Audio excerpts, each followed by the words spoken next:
된 것 같습니다. 제 오늘 그 기록에 대한 강의는 뒤에 이제 뒷부분에 박영숙 관장님의 현장 실무에서, 현장에서 그 어떻게 다뤄지는지에 대한 실제적인, 그 교육이 진행될 거라서 저는 조금 이론적으로 준비를 했습니다. 그리고 선생님들께서 실제로 기록자이기도 하지만 앞으로는 기록에 대해서 동료든 아니면 이제 후임자에 대한 슈퍼비전을 제공하시게 될 텐데, 그때 또 이 기록에 대해서 어떻게 이해하고 또 전달을 하시거나 아니면 점검해 주실지 이 부분에 대한 것들도 저희가 좀 생각을 해봐야 돼서 그런 것들을 같이 감안해서 이야기를 진행해 보려고 했습니다. 그래서 실제로 실무적인 기록에 대한 방법만이 아니라 기록의 필요성과 아니면 주요한 어떤 그 항목들에 대해서 조금 더 살펴보는 시간도 제가 마련을 했기 때문에 그런 점 감안해 주시고요. 그리고 오늘 제가 2시간 수업인데 아무래도 중간 휴식이, 줌으로 하는 수업이 자체가 조금 더 피곤함이 있다라 그래요. 우리 상호작용이 너무 없기 때문에. 그래서 제가 중간에, 45분, 50분 정도에 한 번 쉬고, 그 다음 진행하는, 형태로, 진행하도록 하겠습니다. 그러면 제가, 본격적으로, 출발을 해보겠습니다. 예, 사례관리 기록에 대해서 우리가 이제 그 원어적으로 살펴보려고 하는데요. 자, 사례관리 기록에 대한 어떤 그 문헌이 이렇게 많거나 연구가 많거나 하지는 않습니다. 현장에서 기록이 굉장히 활발하게 진행이 되고 또 지금 선생님들이 요청 때문에 이 기록에 대한 뭐 워크숍 특강들이 마련할 정도로 현장에서의 이슈가 되는데 반면에서 우리가 이거에 대해서 뭐 이론적으로나 학문적으로나 잘 그 정리가 되어 있지는 않습니다. 그런데 다만 사례관리 기록이라고 하는 아주 세밀한 그런 부분 이전에 사회복지에 대한 기록에 관련된 자료들이 있어서 우리가 오늘 이야기를 사회복지에 관련된 사회복지 기록에서 나아가서 사례관리 기록으로 진행해 나가는 그런 방향으로 이제 진행해 보겠습니다. 여기서 우리는 흔히 현장에서 리코딩이란 말을 많이 쓰죠. 요즘도 그러나요? 제가 옛날 사람인지 그런가? 네, 사례관리 기록이라고 하는 거는 이제 생성에서부터 관리까지 이르는 전반적인 그런 과정들을 다 포괄하는 개념이라서 오늘 그것을 자주 얘기할 건데요. 그 사회복지 실천에서의 기록에 대해서는 많은 그런 정의들이 있는데요.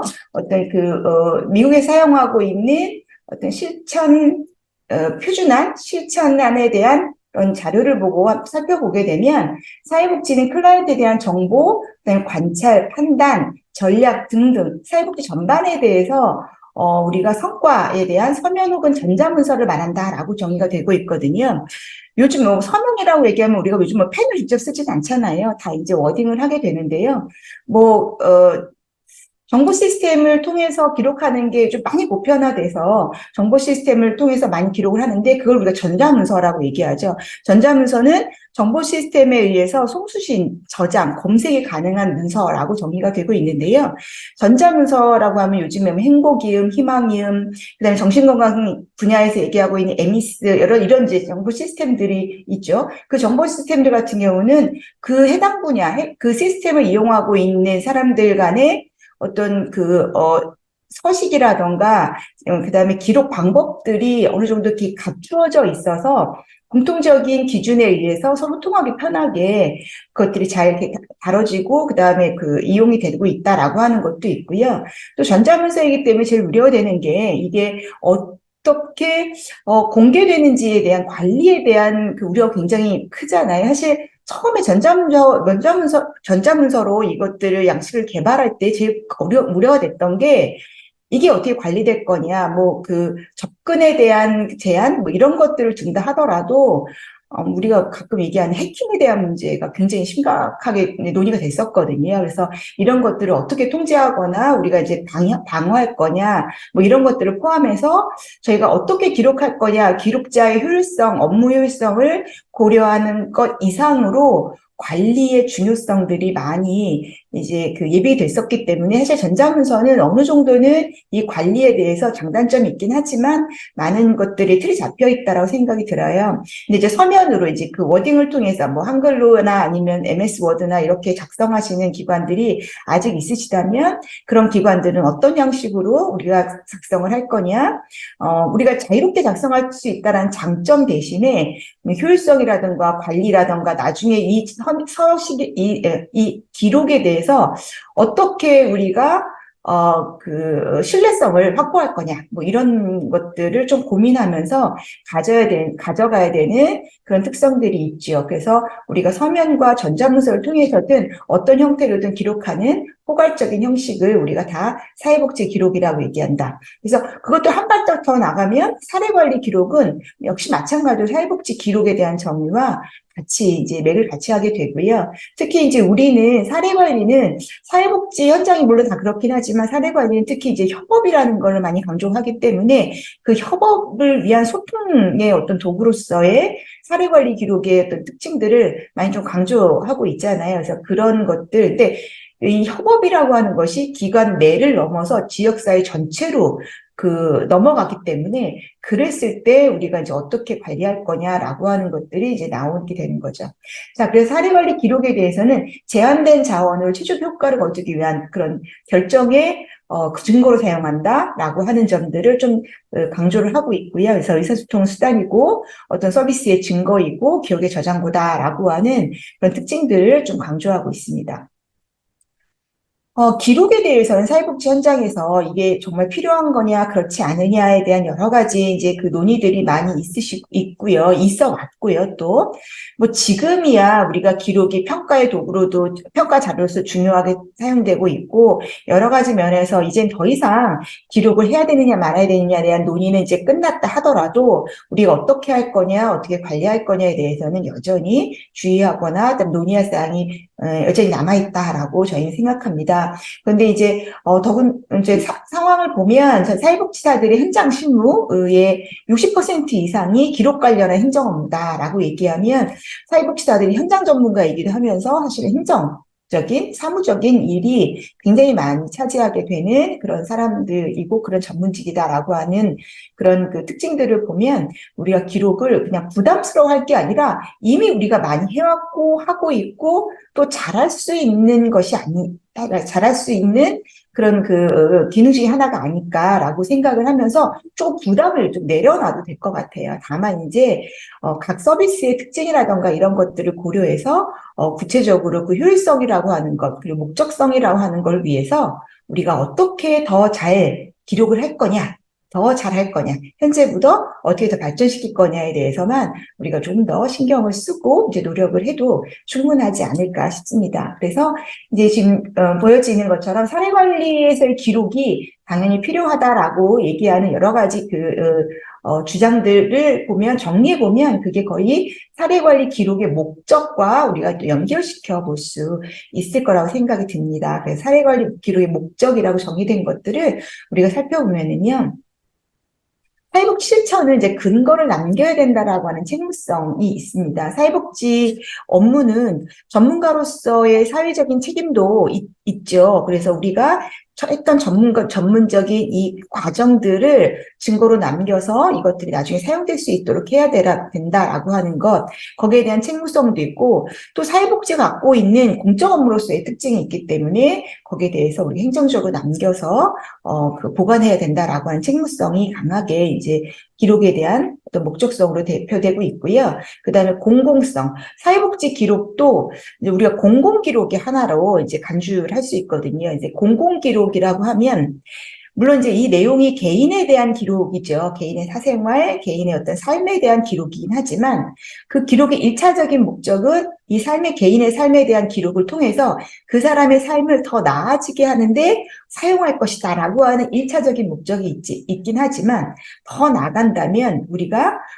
그 기록을 통해서 교육이라던가 연구라던가 또 그 결과를 통해서 정책을 새롭게 발전시키는 그 과정에 기여할 수 있고 영향을 미칠 수가 있거든요. 그렇다면 그런 공공기록으로서의 특성도 좀 생각해 봐야 될 필요가 있다라고 하는 것, 뭐 당연히 계속 얘기해야 되는 비밀 보장에 대한 것, 이런 것들이 핵심적으로 이제 얘기되면서 밑에 세부적인 내용, 목적에 대한 설명들을 좀 더 살펴보겠습니다. 첫 번째, 이제 가장 무엇보다도 기록은 소통의 수단이라는 거죠. 그래서 글로 하는 말이라고 하는 거고, 그럼 누구와 소통할 거냐? 누구와 이 글을 나누면서 내가 누구에게 무엇을 전달하고자 하느냐라고 하는 것들을 좀 염두에 두고 기록을 해야 되는 그런 거다. 그래서 사례관리 기록은 의사소통의 목적으로 작성을 한다. 그 의사소통의 목적이라고 하는 거는 우리가 어떤 증거를 위해서, 어떤 판단을 위해서, 어떤 뭐 법적인 무엇을 위해서라기보다는 가장 우리한테 실무적으로 오게 되는 건 클라이언트, 그 다음에 동료들, 전문가들과의 파트너십을 위해서 우리가 협력하는 사람들과 이 협력해서 이뤄간 이 과정들을 보다 더 잘 해나가기 위한 소통수단으로 이것을 사용한다라는 게 실천적인 첫 번째 목적이라고 볼 수 있습니다. 그래서 우리는 이 파트너십을 위한다라고 하면 같이 이제 일을 해나가는 거잖아요. 그 아랫단에 있는 실천의 연속성 위주와도 연관이 될 수가 있는데요. 저는 사례 관리를 얘기할 때 가끔 이제 그렇게 표현도 하거든요. 사례 관리를 무엇이라고 설명할 수 있을까요? 사례 관리는 우리가 이제 이어달리기다. 바톤을 가지고 달리기를 계속해서 같은 속도와 그 다음에 끝까지 같은 목표를 향해서 가야 되는 거다. 그럼 이어달리기라고 한다면 우리가 그동안 했던 앞선 주자가 했던 그 속도와 방향을 그대로 유지하면서 가야 되는 거거든요. 그럼 어떻게 그 이어달리기를 계속해서 이어갈 수 있을까라고 하는 것. 그 이어달리기 하는 주자들은 파트너이기도 하고요. 그 다음에 그들은 계속해서 그것들을 이어가야 되는 목표를 나눈 사람들이기도 하거든요. 그래서 그들과 함께 우리가 이거를 이어달렸을 때 클라이언트 입장에서는 이 레이스, 나의 삶의 변화를 위한 이 레이스가 담당자가 바뀌어도 여전히 이런 이전 담당자와 변함없이 유지되는 것, 그것이 클라이언트 입장에서는 가장 중요한 이어달리기의 어떤 경험이라고 생각이 들어요. 그래서 가끔 가다가 이제 그 현장에서 보게 되면 제가 이 사례를 맡은 지 얼마 안 돼서요. 제가 이 클라이언트를 직접 개발한 사람이나 사정한 사람이 아니라서 이 클라이언트에 대한 이해가 충분하지 않습니다라고 하는 그런 말씀을 하실 때를 이제 가끔 보거든요. 근데 우리가 이제 실제로 현장에서 그러니까 사례 관리자로 이제 업무를 교체할 때, 뭐 공공에서는 또 그렇지만 뭐 민간에서도 그렇게 오랫동안 사례관리 업무를 맡지는 않으시잖아요. 근데 이제 그 이렇게 담당자를 교체할 때 우리가 충분한 시간을 가지고 사례를 인계하기가 어려워요. 담당하고 있는 사례에 대해서 우리가 구두로 설명할 수 있지만 그 사람의 전반적인 역사라던가 뭐 앞으로 미래에 대한 어떤 협의하거나 아니면 진행하고 있는 과정들을 충분히 다 설명할 수도 없고 또 그분의 개별적인 특징들을 또 전달할 수도 없어요. 그럴 때는 우리가 이제 글을 통해서 기록을 통해서 그것들을 전달해야 되기 때문에 개입이 지속적으로 되고 또 중복도 차단할 수 있어야 되고 중복 차단이라는 게 뭐냐면 반복적으로 사정하거나 반복적으로 뭔가를 계획을 수정하거나 하는 일들이 오히려 클라이언트에게는 이제 불필요하거나 아니면 이 과정에 대해서 조금은 실망스럽거나 할 수 있는 그 동기가 조금 이렇게 달라질 수 있는 그런 영향도 있을 수 있어서 그런 것들을 좀 감안해야 되고요. 특히 이제 비자발적인 클라이언트, 그다음에 동기가 약한 클라이언트를 정말 끌어올려서 사례 관리에 참여할 수 있게 했는데 담당자가 바뀌었다. 그러면 클라이언트들이 이거 실망스러운데 다른 사람하고 그걸 하기가 어려운데 내가 그 얘기를 또 해야 되나? 라고 생각이 됐을 때 이 기록을 통해서 충분히 전달이 된다면 새로운 사례 관리자가 클라이언트의 동기를 큰 변화 없이 잘 유지시켜 나갈 수 있는 관계와 관여의 어떤 그런 수준을 그대로 유지해 나갈 수 있는 장점이 있다라는 게 굉장히 큰 의미이기도 하고 목적이라고 볼 수가 있습니다. 이렇게 생각한다면 이게 목적이라고 한다면 우리는 어떻게 그 내용을 기록할 것인가 또 얼마큼을 기록할 것인가 라고 하는 것들을 새롭게 생각을 하게 되는 거죠. 그래서 내가 기록을 할 때 이런 목적성을 생각하면서 내가 오늘 상담했고 또 오늘 클라이언트를 점검을 했고 오늘 회의를 마쳤는데 내가 무엇을 이 다음 주자에게 남길 것인가라고 하는 것들을 의식하시면서 고려하시면서 기록을 해야 된다라는 점들을 함께 나눠보겠습니다. 자, 그 다음에는 우리 시청 과정에서의 점검과 평가를 위해서도 우리가 근거 자료로 이것을 가지고 이제 진행을 하게 된다라고 하는 건데요. 클라이언트와 사회복지사의 어떤 관계의 질이라든가 목표 달성 정도, 그 다음에 어떤 이론과 모델에 사용된 기술이라든가 어떤 적절성, 관계, 뭐 등등 굉장히 다양한 것들, 이런 것들을 우리가 그 안에서 볼 수 있어요. 그러면 우리는 이제 점검의 기준, 평가의 기준이 있겠죠. 점검의 기준이라면 1차적으로 이제 목표가 될 수도 있겠고요. 그 다음에 평가의 기준이라면 물론 이제 우리가 사례관리 과정에서 클라이언트랑 같이 세운 목표도 평가의 기준도 있지만, 기관 자체가 갖고 있는 우리 사업에 대한 평가 기준들이 있어요. 이제 그런 것들을 미리 염두에 두고 평가에서 적절하게 평가될 만한 그런 내용들을 기록에 남겨야 된다라고 하는 점들도 보게 되고요. 그래서 이런 것들이 이제 우리가 주요하게 이제 의식하면서 써야 될 내용이라고 보여집니다. 자, 그 다음에는 사례관리자 역량 향상을 위한 도구로서 이걸 사용할 수 있다. 그래서 사례관리자, 사회복지사들도 저희는 이제 학교에 있기 때문에 학생들한테 요즘 가장 많이 강조하는 학습 방법이 자기주도 학습이거든요. 학생들을 보게 되면 스스로 하려고 하는 학생들이라면 어떠한 그런 가벼운 그런 가르침이나 가이드만으로도 굉장히 좋은 성과를 나타나는데, 그 동기라던가 자기주도 학습에 대한 태도라든가 역량이 부족한 학생들은 어떻게 해도 참 어렵더라고요. 근데 이게 이제 학생만이 아니라 현장에 있는 사례관리자도 마찬가지인 것 같습니다. 사례관리자도 자신의 역량이 다 준비되거나 아니면 경험이 많아서 사례관리 하시는 분도 있지만, 그럼에도 불구하고 우리는 계속해서 그 역량을 향상시키고자 하는 그런 노력과 그다음에 그런 목표들을 가지고 있으세요. 그래서 뭐 지금 오늘 참석하시는 선생님들만 해도 지금 70여 명 이상이 참석하셨는데, 이분들이 96분이 참석하셨네요. 자, 이 96분의 사례관리자들이 뭐 역량이 부족해서 여기 참석하셨을까요? 그건 아니잖아요. 잘하시고 충분하신 수준임에도 불구하고 더 클라이언트의 만족을 위해서, 그다음에 나의 어떤 발전적인 목표를 위해서 더 열심히 이제 일하시고 배우시고 또 분석하신단 말이에요. 근데 이렇게 나와서 저와 같이 이렇게 공부하는 시간도 중요하지만, 어쩌면 선생님들이 하셨던 그러니까 내가 사례관리자로서 내가 기록했던 것, 그 다음에 다른 사람의 기록을 보는 것, 이것만큼 전문가들에게 현장에서 좋은 그런 학습은 없는 것 같습니다. 그래서 우리가 선생님들도 뭐 지금 사례관리에 대한 많은 책이 나와 있는데, 사례관리에 대한 책들, 교재들을 반복적으로 보지는 않으시잖아요. 그보다 더 우리에게 도움이 되는 거는 사례집, 우수 사례집, 어떤 대표 사례집, 그런 사례집이거든요. 그 사례집을 통해서 우리가 보는데, 그 사례집을 만드는 것이 바로 그 과정적으로 목표 중심으로 계속 써나갔던 글들, 그게 바로 그 사례집의 주요한 자료가 돼요. 그래서 남의 것만이 아니라 내 것도 나한테 굉장히 중요한 교육의 자료거든요. 선생님들이 자신의 것들을 한번 살펴보는 것도 굉장히 좋은 교육이 돼요. 그래서 그런 자기 주도적인 학습 태도, 뭐 연구에 보면 네. 자기주도적 학습 태도를 갖고 있는 사회복지사들이 훨씬 더 역량 향상에 더 효과적이거나 더 이제 달성이 있었다라고 하는 연구들도 제가 발견했었거든요. 그래서 그런 면에서의 목적도 있고요. 그다음에 실제 또 한 가지는 슈퍼비전이죠. 뭐 지금 참석하신 분들이 많은 분들이 그러니까 통합사례 관리를 하고 계신 분들이 많이 참석하셨는데, 통합사례 관리에서도 지금 내부 슈퍼비전을 위한 체계가 이제 구축이 돼서 운영이 되고 있잖아요. 그래서 선생님들 중에는 제가 이제 이렇게 목록을, 이렇게 참가자 목록을 보니까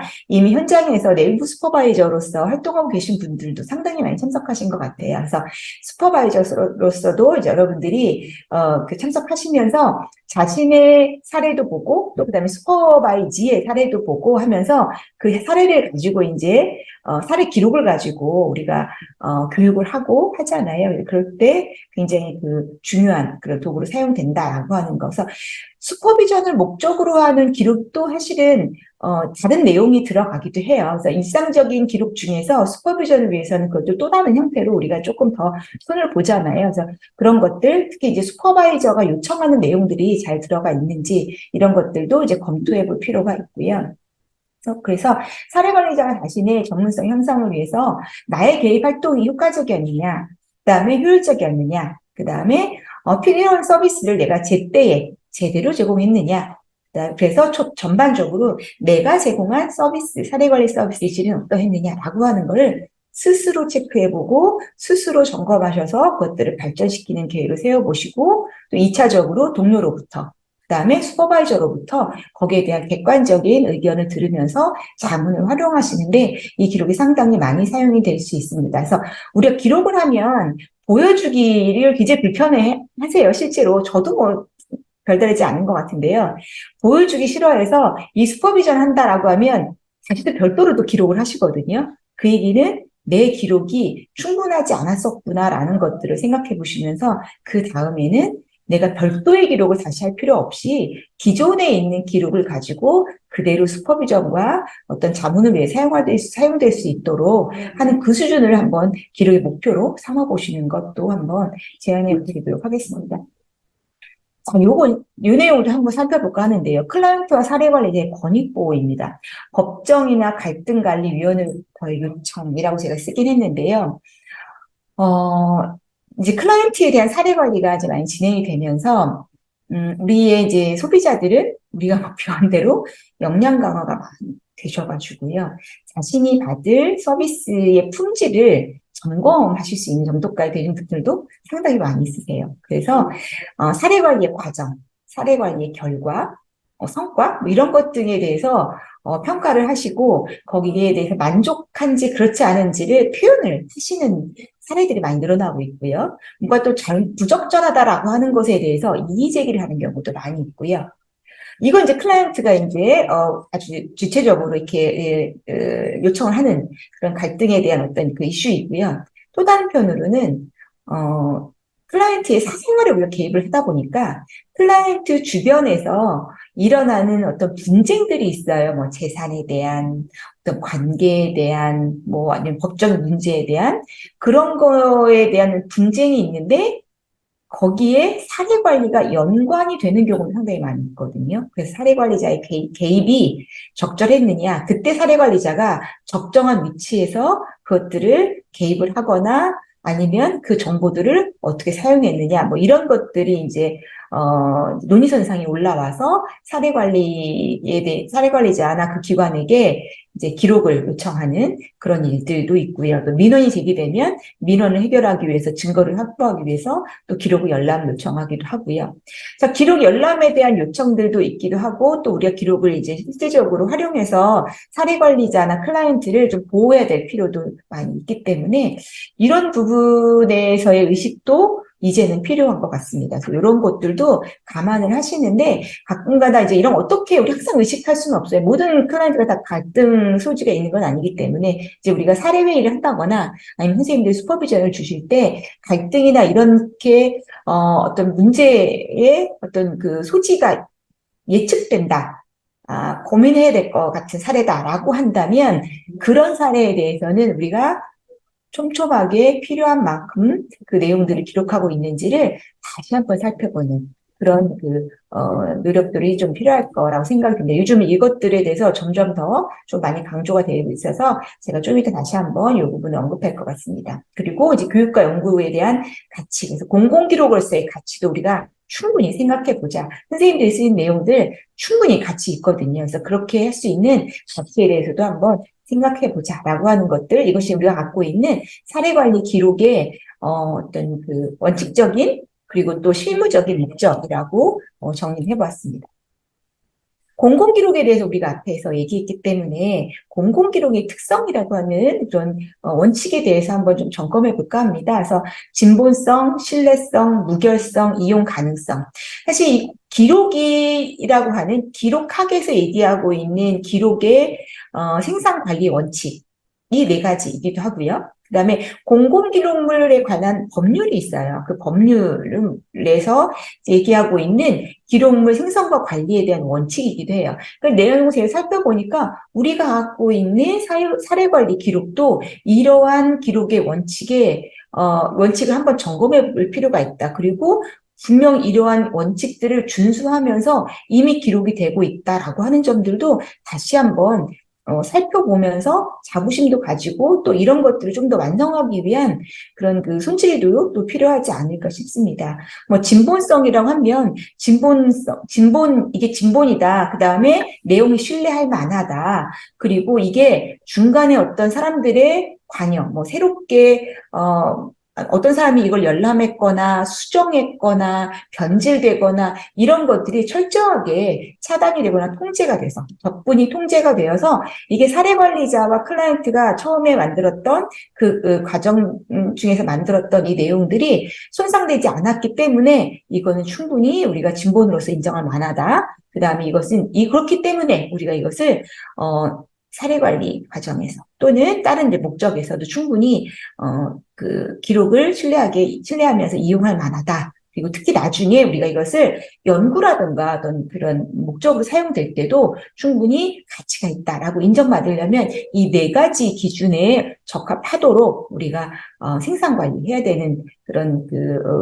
책임감들이 좀 필요하다고 생각이 듭니다. 그래서 이런 점들도 염두에 두시면서 선생님들이 기록하신 내용들이 이런 가치를 가진 그런 기록으로서 남아있을 수 있도록 좀 점검해 보셨으면 좋겠습니다. 자, 기록하면서 우리가 이제 계속 비밀 보장에 대한 얘기를 뭐 너무 강조하면은 좀 그렇긴 하지만 사실 강조 안 할 수가 없어요. 아까 말씀드렸던 것처럼 정보 시스템을 개발하면서도 가장 많이 논의됐던 게 비밀 보장에 대한 부분을 어떻게 할 거냐, 이걸 우리가 잘 관리하고 할 수 있겠느냐, 문제가 생기지 않겠느냐, 이 부분이 굉장히 많이 얘기가 됐었기 때문에 이 부분을 우리가 윤리적인 면에서도 그다음에 법적인 면에서도 잘 살펴보는 것도 중요합니다. 사례관리자는요, 클라이언트로부터 그의 정보를 기록으로서 생산하고 관리하는 사람으로서 위임받았다라고 우리는 생각합니다. 사례관리 시작을 할 때 우리가 비밀과 그 다음에 기록에 대한 동의를 받잖아요. 그 안에는 뭐 참여하겠다, 그 다음에 뭐 정보 관리에 대해서 뭐 이렇게 정보를 잘 사용하거나 관리하겠다에 대한 양자 간의 상호 그 계약도 있지만 그 안에 이것을 기록에 잘 남겨서 잘 관리하고 필요에 대한 적절한 필요의 목적에 맞는 용도로만 사용하겠다라고 하는 것들도 우리가 동의를 받잖아요. 그렇기 때문에 그 동의 과정에서 우리는 하나의 위임받은 전문가다라는 생각을 하면서 이 관리에 대한 부분을 이제 생각을 해야 됩니다. 그러면 이 정보의 소유권이 누구한테 있느냐? 정보를 엄밀히 말하면요, 이 정보의 소유권은 클라이언트 개인에게 조금 더 많은 소유권이 있다라고 얘기할 수 있습니다. 그래서 우리는 그 정보에 대해서 우리가 기록했기 때문에 그 기록을 우리 마음대로 써도 되느냐? 아니, 그렇지 않습니다. 우리가 동의서에 어떤 내용이 들어가 있느냐? 클라이언트에게 어떤 내용을 우리가 동의받았는지를 충분히 검토해보고 그 동의받은 범위 안에서 사용되어야 된다는 점들을 분명히 생각을 해야 됩니다. 그래서 이렇게 동의했으니까 이 정도는 괜찮지. 이건 당연히 괜찮은 거 아니야 라고 우리가 임의 해석하지 말고 이런 것들을 충분히 좀 어찌 보면 조금 더 소극적인 범위 안에서 해석을 하는 것도 이제는 필요하다고 생각이 듭니다. 그래서 우리가 그 정보 관리에 대해서 동의서 내용들을 점검해보고 필요하다면 우리가 용도별로 동의서를 필요한 만큼은 더 사용해 볼 수 있습니다. 예를 들어서 방문할 때 동의서를 꼬박꼬박 받거나 그러진 않잖아요. 근데 그건 구두로 하고 우리가 과정 기록에 남기기는 하지만, 촬영을 한다거나 아니면 이 문서에 대해서 외부로 우리가 통합사례회의라던가 아니면 외부 의뢰기관에 이것들을 전달한다던가 아니면 행정적으로 이제 어떤 감사라던가 이런 것들이 있을 때 우리가 어떻게 이걸 활용한다던가 이런 부분에 대해서도 우리가 클라이언트에게 충분히 설명하고 동의를 받았는지 그럴 만한 어떤 그런 시스템을 갖췄는지 이런 것들을 좀 보시고 이런 안전장치들을 관리해야 되는 것, 이게 이제 우리가 위임받은 자로서들의 이제 책임이라고 생각이 들고요. 비밀 보장은 윤리 문제를 넘어서 이제 법적인 문제라고 볼 수가 있습니다. 물론 윤리 강령 안에 우리나라의 그다음 미국의 어떤 그 사회복지사들의 윤리 강령 안에 기록에 대한 얘기들이 있습니다. 그래서 어떤 정보들을 수집해서 그 정보를 우리가 목적에 맞게 활용하고 클라이언트에게 이 모든 것들을 다 동의를 구해야 된다라고 하는 것들이 지금 보시면 뭐 미국 사회사업윤리 강령, 또 우리나라 사회복지사 윤리 강령, 그리고 여러분들이 이미 알고 계시겠지만 한국 사례과학회에서 그 마련한 사회복지 사례관리 표준 실천 지침에도 이 기록에서 이 비밀 보장에 대한 얘기들이 나와 있어요. 그러면 이거는 윤리이기 때문에 권유사항인 건가? 아니요. 비밀 보장은 윤리적인 권유사항을 넘어서 법적인 그런 책임이기 때문에 이러한 것들을 우리가 지금 이뭐 개인정보보호법이라든가 이런 관련 법들을 상세하게 알아야 돼요. 그래서 기간, 뭐 정보 동의에 대한 기간, 그다음 사용에 대한 동의 내용, 범위 뭐 이런 것들을 살피셔야 되고요. 또 이제 다양한 사례들을 가지고 우리가 이것에 대해서 우리가 문제가 되는 것들을 미연에 예방하기 위한 그 노력들도 하셔야 됩니다. 모든 동의는 이제 고지된 동의라고 하는 원칙을 가지고 하죠. 그래서 클라이언트에게 고지 내용을 충분히 설명해서 클라이언트가 이해됐는지를 확인한 다음에 그 다음에 그 동의를 받았을 때 그 동의가 유효하다라고 하는 게 고지된 동의의 핵심입니다. 그리고 클라이언트에게 우리가 어디까지 기록할 것이냐, 어떻게 사용할 것이냐, 이 포괄한 것들을 다 그 동의를 받는데요. 사회복지사들은 우리가 동의받았다고 해서 무한대로 우리가 기록하거나 아니면은 사용하는 건 아니다라고 하는 것들을 생각하셔야 되고요. 그래서 사회복지사 기록하실 때 하실 때부터 어디까지 기록할 거냐, 이게 지금 꼭 필요한 내용이냐라는 거를 좀 생각하시고 일사필적인 하시는 것들이 필요합니다. 클라이언트에 대해서 우리는 굉장히 다양한 사적인 정보들, 그 다음에 정말 때로는 감각적으로 좀 흥미있는 정보들을 얻을 때가 있습니다.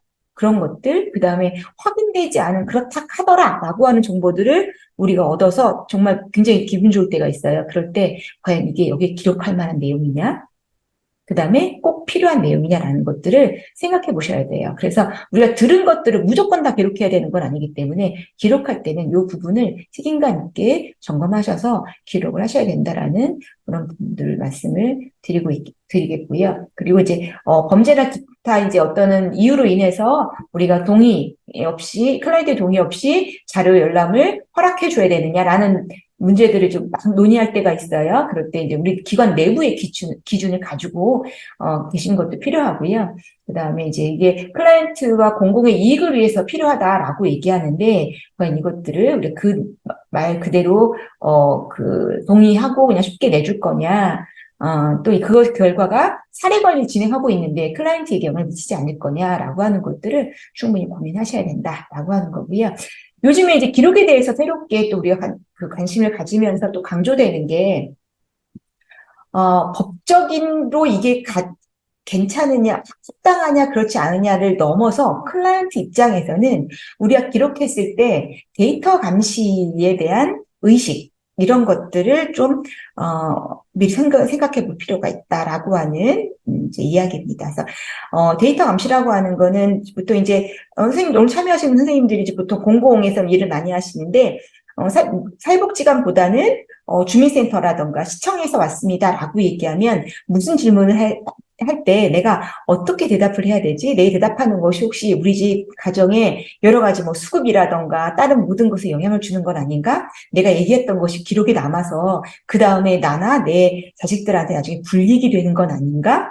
사실 제일 많이 걱정되는 게 수급이 감액되거나 탈락되는 거 아닌가? 뭐 이런 것 걱정을 굉장히 많이 하시잖아요. 그러면서 한 번 기록되면 한 번 기록돼서 시스템에 올라가면 시스템 안에서 누군가 계속 우리 집을 쳐다보고 있을 것이다라고 하는 의식을 갖게 되는 것. 그런 불안과 불편을 데이터 감시라고 얘기를 하는데 그런 것들을 갖고 있을 거라는 거예요. 그래서 우리가 특히 이제 취약계층들이 그런 데이터에 대해서 너무 많이 노출되다 보니까 우리가 보기엔 너무 자연스럽고 당연하고 서비스를 받기 위해서는 이런 것들을 얘기하는 게 많이 익숙하기 때문에 괜찮으시죠? 라고 얘기하지만 클라이언트가 인지하지 못하고 있거나 아니면은 표현하지 못하는 이 데이터 감시에 대한 불편감 이런 것들을 우리가 먼저 예상을 하고 거기에 대해서 그분들의 그런 불편감들을 존중해 주면서 우리가 어떤 것들이 어떻게 기록에 남길지에 대해서 때로는 클라이언트랑 이걸 오픈하기도 합니다. 그래서 굉장히 좋은 방법이라 저는 권해드리고 싶은데요.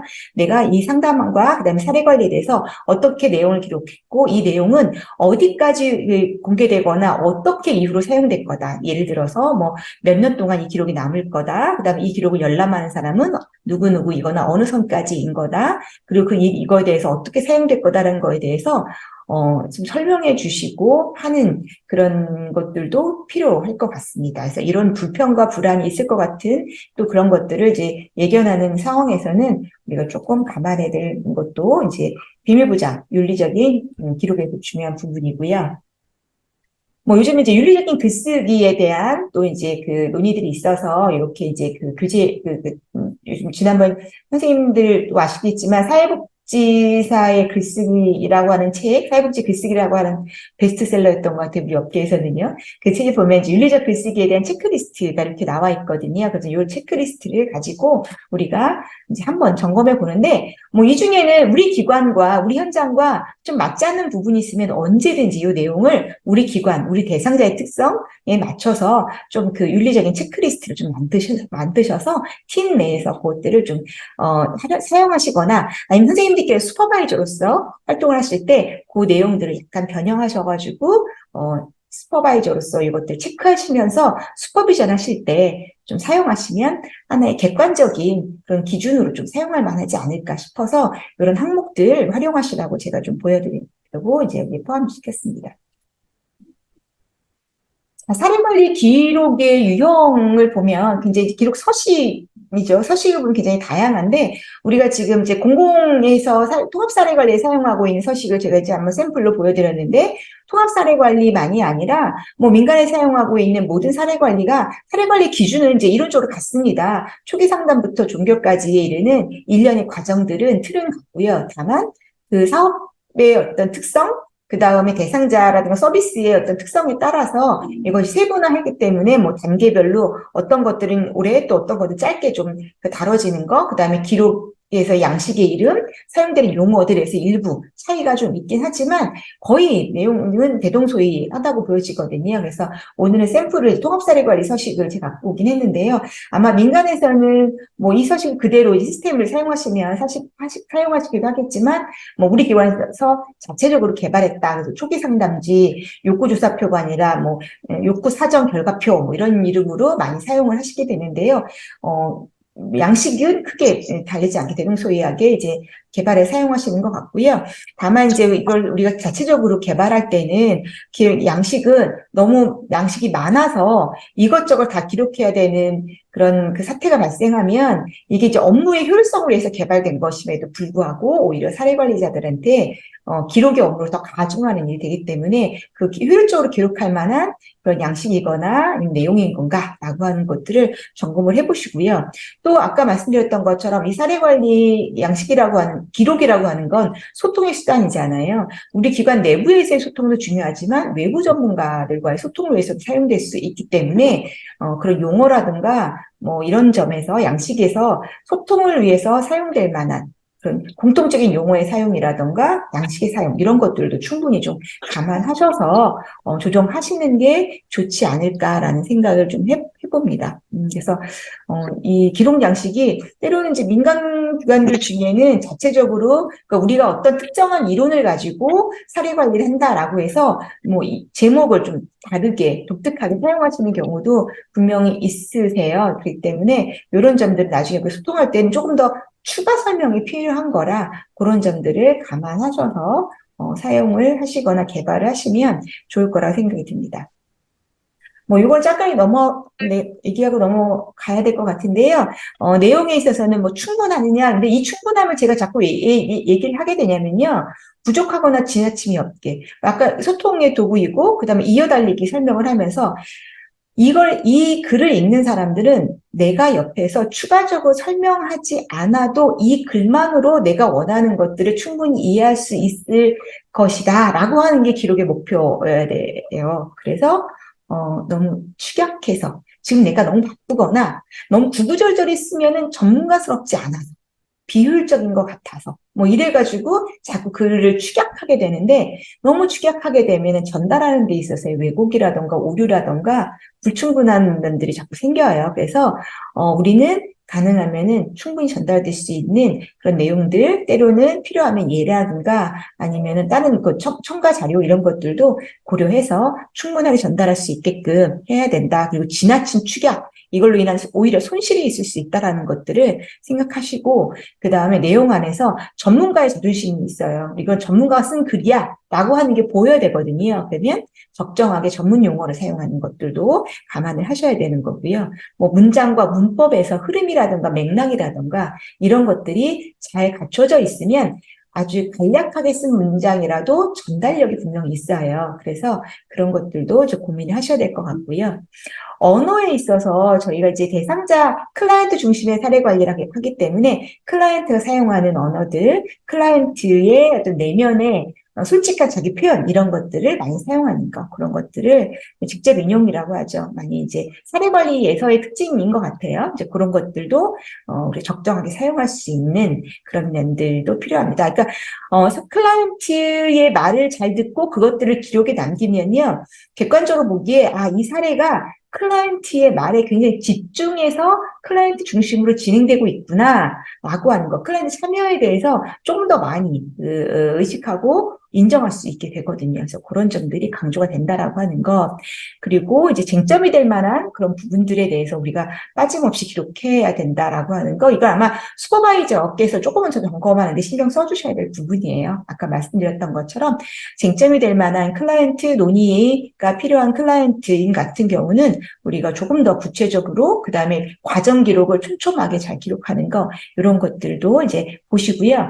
그 다음에 이제 진실성과 연결된 거기도 하는데요. 기록에서 기록자의 감정은 빼고 기록하시라 라는 얘기를 제가 다시 한번 말씀드리려고 합니다. 그래서 기록자가 그러니까 화가 나고 속상하고 슬프고 이런 것들이 클라이언트의 감정을 우리는 기록할 수는 있어요. 너무 당연하게 기록해야 되는 거죠. 그런데 그거를 보는 기록자의 감정이 이 안에서 드러나는 것들은 우리는 조금은 더 한번 주의해 볼 필요가 있다라고 생각이 듭니다. 그래서 전문가라면 조금 더 이성적이고 합리적으로 그 상황을 판단하고 계획할 수 있어야 되기 때문에 기록자의 감정이 드러나는지 이런 것들은 조금 더 점검해 볼 필요가 있고요. 마지막으로 접근성을 위한 매뉴얼 관리는 이제 기관들마다 잘 되고 있기 때문에 이것들은 제가 이제 한 번씩 점검하고 넘어가도록 하겠습니다.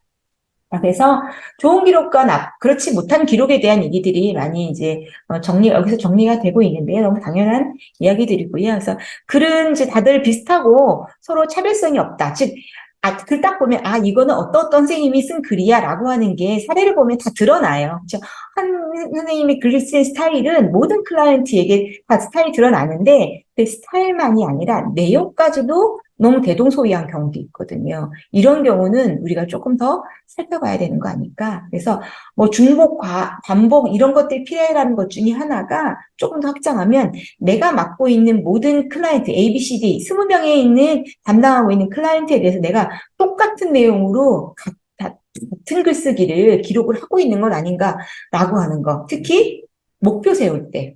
그래서 한 사례 관리자는 담당하고 있는 모든 클라이언트가 거의 비슷한 목표 설정되는 경우가 가끔 있거든요. 그래서 이런 것들을 우리가 조금 물론 이제 실천적으로 보면 개별화의 문제가 있는 거기도 하지만 그런 점들도 이제 우리가 문장의 깊이만이 아니라 그 안에 클라이언트에 대한 개별적인 분석과 전문가적인 어떤 그런 관점들이 다 들어가 있느냐라는 것들을 살펴봐야 되는 것들이고요. 또 우리가 더 많은 경험을 가지고 예문이라던가 이런 것들을 통해서 적절한 표현들을 좀 다양하게 사용하는 것. 그런 것들도 우리의 전문성들을 좀 확장시키는 방법이 아닐까 생각이 들고요. 또 문어체와 구어체 기록들을 적정히 사용하시고요. 그리고 이제 우리가 누구한테 무엇을 전달하고자 하느냐라는 것들, 이제 아까 말씀드렸듯이 독자를 의식한 글쓰기 이런 거 필요합니다. 그래서 결국은 우리가 좋은 기록을 만들기 위해서는요, 많이 읽고 많이 쓰는 겁니다.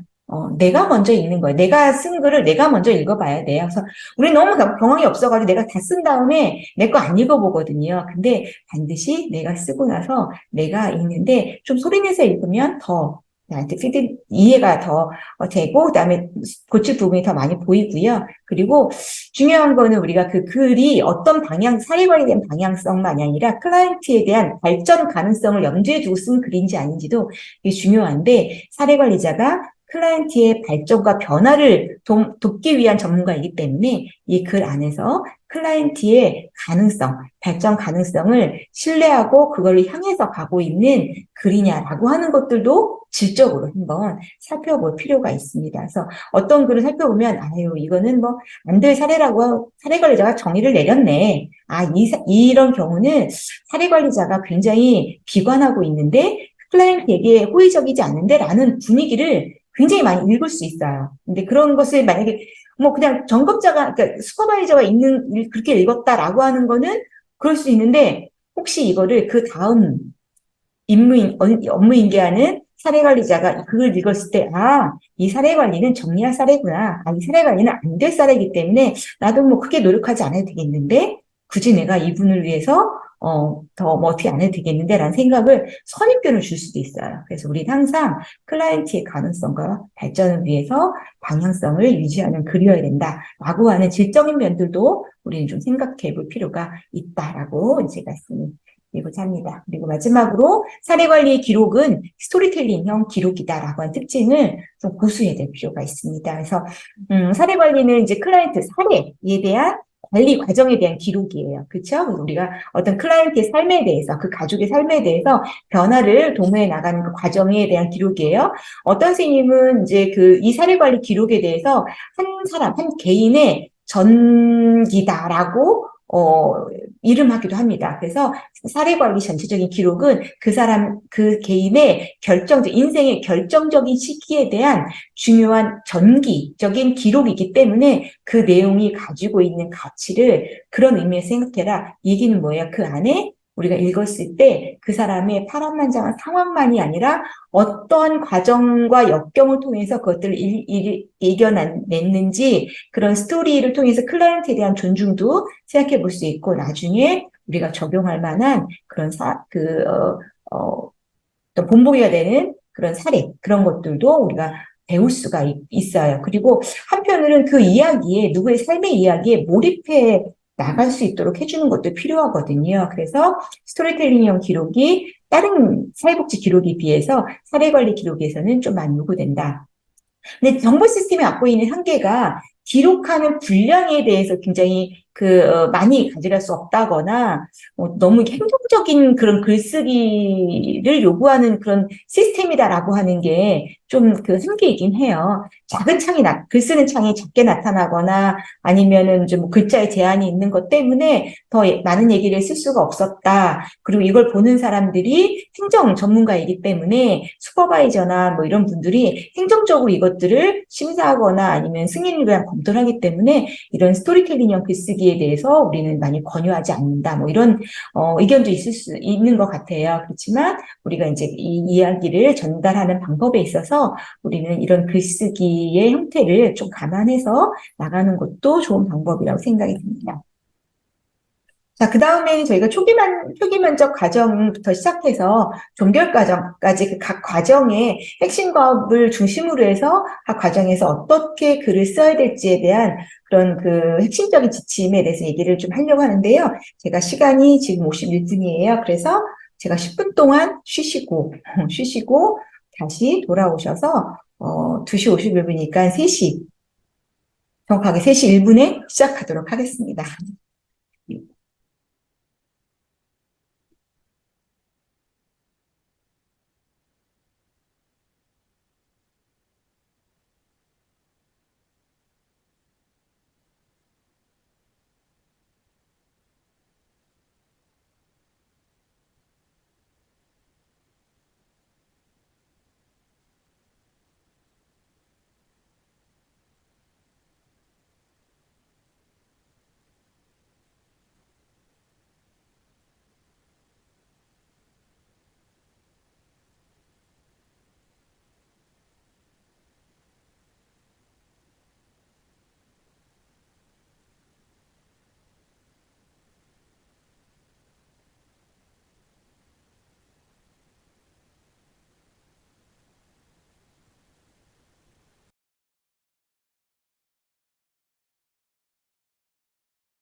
잘 쉬셨죠? 쉬는 시간이 세상에서 제일 짧은 것 같습니다. 주말이 짧고, 저희 학생들은 방학이 너무 짧고, 선생님들은 쉬는 시간이 정말 눈 깜짝할 사이에 지나가시고, 네. 강의도 눈 깜짝할 사이에 지나가도록 해보겠습니다. 그러면 우리가 과정에서부터 진행을 해보겠습니다. 초기 면접 과정, 뭐 초기 상담, 초기 면접, 뭐 이게 이제 기관들마다 조금 다르게 얘기하는데 제가 오늘 이 제목은 우리가 사회복지 표준 실천 사례관리 표준 실천 지침에 있는 용어를 기준으로 해서 저희가 한번 써보고자 합니다. 그래서 기관들마다 좀 차이가 있기 때문에 저희가 이론적으로 알고 있어요. 적으로 사용하는 용어들을 가지고 설명을 할 거고요. 선생님들 기관마다 조금 차이점들이 있는 것들은 좀 확대해서 한번 이해해 주시면 충분하실 것 같습니다. 자, 초기 면접 과정에서의 기록의 목표는요. 이 클라이언트가 사례관리 서비스로 등록할 만한 대상인가 그렇지 않은가라고 하는 것들을 확인하거나 판정을 하는 것, 그 판정하기 위해 필요한 정보들이, 근거들이 이 안에 기록이 되어 있어야 됩니다. 그래서 우리가 등록 대상으로, 등록 여부를 등록을 결정했다라고 하면 등록 대상이 될 만한 내용들이, 증거가 이 안에, 상담 내용 안에 들어있어야 되고요. 등록이 되지 않고, 미등록으로 판정했다거나, 아니면 다른 서비스, 뭐, 정보 제공자라던가 다른 기관으로 이제 우리가 의뢰를 하는 걸로 결정했다라고 하면 그렇게 결정할 만한 근거들이 상담 내용에 기록이 되어 있어야 됩니다. 그래서 충분히 그 내용들이 여기에 들어가 있느냐. 또 한 가지는 이 등록 대상인가 여부에 대한 범위를 넘어서는 기록은 가능하면은 자제하시라라고 하는 얘기를 저 강조를 하고 싶은데요. 특히 초기 면접은 클라이언트와 사례관리자가 처음 만나거나 아니면 사례관리를 담당하지 않지만 초기 면접을 담당하는 그런 사람들과 초기 면접이 진행될 수도 있어요. 뭐 동해에서 주민센터에서 그렇잖아요. 그래서 복지 상담을 통해서 초기 면접이 진행되기도 하고 그 다음에 복지관들마다 초기 면접을 전담하는 그런 분들이 계신 기관들도 있는 걸로 알고 있어요. 그러면 초기 면접 과정에서 만났던 상담자가 사례관리자가 아닐 수도 있어요. 그러면 클라이언트 입장에서는 내가 이 사람이 물어봐서 내 모든 것들을 얘기했다면 나중에 사례관리자를 만났는데 또 다른 새로운 사람을 만났어요. 거기서 오는 낯선 사람에게 몇 차례에 걸쳐서 내 안에 있는 것들을 얘기해야 되는 당황스러움들도 생각을 일차는 해야 되고요. 또 한 가지는 우리가 이제 그 사례관리 기록에 대한 것들 이론적으로 살펴보면서 우리가 클라이언트에 대한 정보를 과연 필요한 정보의 양, 범위 이런 것들 적절하게 우리가 기록하고 있느냐라는 것들도 정보관리 입장에서 또 클라이언트의 어떤 그 개인 비밀보호라던가 권리의 입장에서 생각해 봐야 된다고 말씀드렸잖아요. 그래서 이거는 등록 대상인지 여부를 결정하는 기록이기 때문에 우리가 처음 만나서 클라이언트의 과거력이라던가 사적인 내용이라던가 이런 것들을 너무 많은 것들을 들어서 그게 너무 아까워서 남겨주고 싶어 라고 하는 생각이 들더라도 우리는 어느 정도 목적에 충실한 내용의 범위를 한정하는 것이 더 좋은 기록이라고 생각할 수 있습니다. 그래서 사실 뭐 제가 말씀드리긴 하지만 현장에서는 너무 많아서 문제인 것보다는 너무 적어서 문제인 경우가 훨씬 더 많죠. 그래서 등록 대상인지 여부에 대해서 그냥 아주 간략한 것만 갖고 체크리스트를 옮겨놓은 것 같은 그런 간략한 그런 그 기록 갖고 상담 기록이 마무리되는 경우가 오히려 더 많은 것들은 사실인데요. 적게 얘기했다 하더라도 내용의 범위에서 이런 것들은 좀 조절하셔라 라는 말씀을 드립니다. 그래서 초기 면접 단계에서는 우리가 클라이언트에 대한 동의, 그다음에 어떤 안내 이런 것들도 같이 하면서 이런 내용들 동의와 안내를 하면서 클라이언트에 설명을 하시잖아요. 하실 때 그런 클라이언트에게 사례관리 서비스와 이 초기 상담에 대한 안내는 초반에 들어갑니다. 초기 면접을 하는 초반에 그런 안내와 설명이 먼저 들어가고 그다음에 필요하면 동의 절차도 거기서 먼저 받으신 다음에 그 다음에 정보에 대한 질문들을 진행하는 것이 훨씬 클라이언트의 정보에 대해서 안전하게 우리가 개입할 수 있는 방법이고요. 그렇게 했다는 내용들이 상담 내용에 이제 뭐 때로는 기록되는 것들도 필요하고요. 너무 당연하기 때문에 그런 것들을 하면서 우선 생략하셔도 사실 상관없을 것 같습니다. 자, 그래서 상담 내용은 그 등록 대상 여부를 결정하기 위해서 여기 진하게 제가 표시한 것처럼 현재 초점을 맞춘다. 현재 어떤 상황이냐? 현재 어떤 것들에 대해 어려움을 이야기하고 있느냐? 현재 어떤 것들이 위기 상황으로 관찰되거나 의뢰되거나 요청되고 있느냐라고 하는 것에 초점을 두는 거고요. 또 클라이언트가 말하는 요구 사항이 있고요. 클라이언트가 원하는 필요로 하는 서비스가 있습니다. 그런 것들을 우리가 이제 포괄적으로 기록을 하는데 여기서 말하는 포괄성이라고 하는 건 물론 욕구 사정 단계 가면은 모든 그 욕구에 대해 다 점검을 하긴 하더라도 여기서도 클라이언트 얘기하는 것 중심으로 기록을 하면서 그 다음에 더 추가적으로 다른 것들이 더 연결된 요구라든가 이런 것들이 없는지를 한 번씩 질문해보면서 여기에 내용을 정리하시는 게 필요하고요. 상담 내용을 기록하는 방법 중에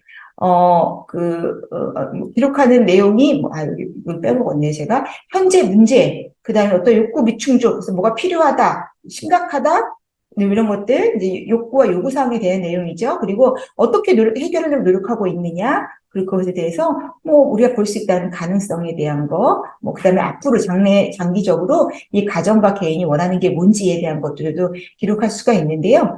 우리가 이걸 기록할 때 클라이언트에게 현재에 대한 것들, 그 다음에 클라이언트가 얘기하는 것들 중에 순서는요, 클라이언트가 얘기하는 순서를 기준으로 기록하시는 게 좋습니다. 다 들은 다음 선생님들이 이게 제일 중요해. 그래서 우선순위를 정리해서 그 기록을 하지 마시고요. 초기 면접에서의 기록은 클라이언트가 언급하는 순서입니다. 처음에 건강에 대해서 얘기했고, 그 다음에 경제에 대한 거 얘기했고, 마치 건강에 경제와 뭐가 다 맞물려 있어도 괜찮아요. 클라이언트가 얘기하는 순서대로 하는 것이 필요해요. 글을 분석하거나 해석하는 그런 기준에 순서에 대한 기준이 있거든요.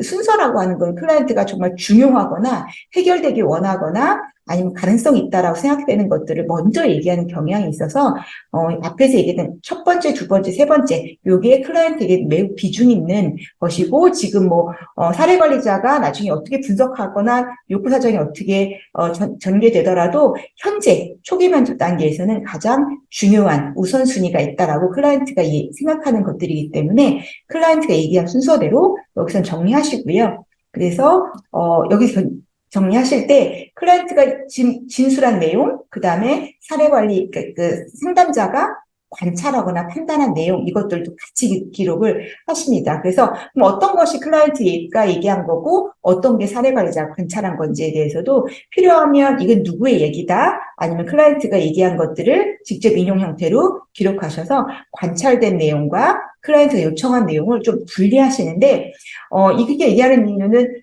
각마다 보면은 클라이언트가 요청한 내용은 없고 관찰자의 의견만, 조사자의 의견만 기록되어 있는 경우도 있어요. 그러면 정말 이게 클라이언트가 원하는 건지 필요한 건지 클라이언트는 여기에 대해서 어떤 태도나 기대를 가지고 있는지를 거의 읽을 수 없는 경우가 많거든요.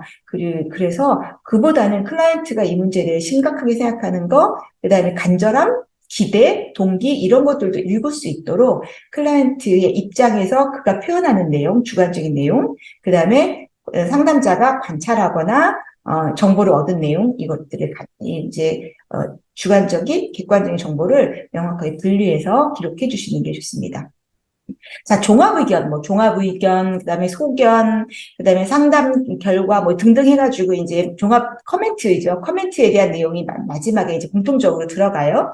그 종합의견은 사례관리자 선정에 대한 전문가의 소견입니다. 그리고 앞으로 사례관리자 선정해서 진행한다면 그 이후에 대해서 어떻게 진행하는 게 좋을지에 대한 전문가로서의 소견서이거든요.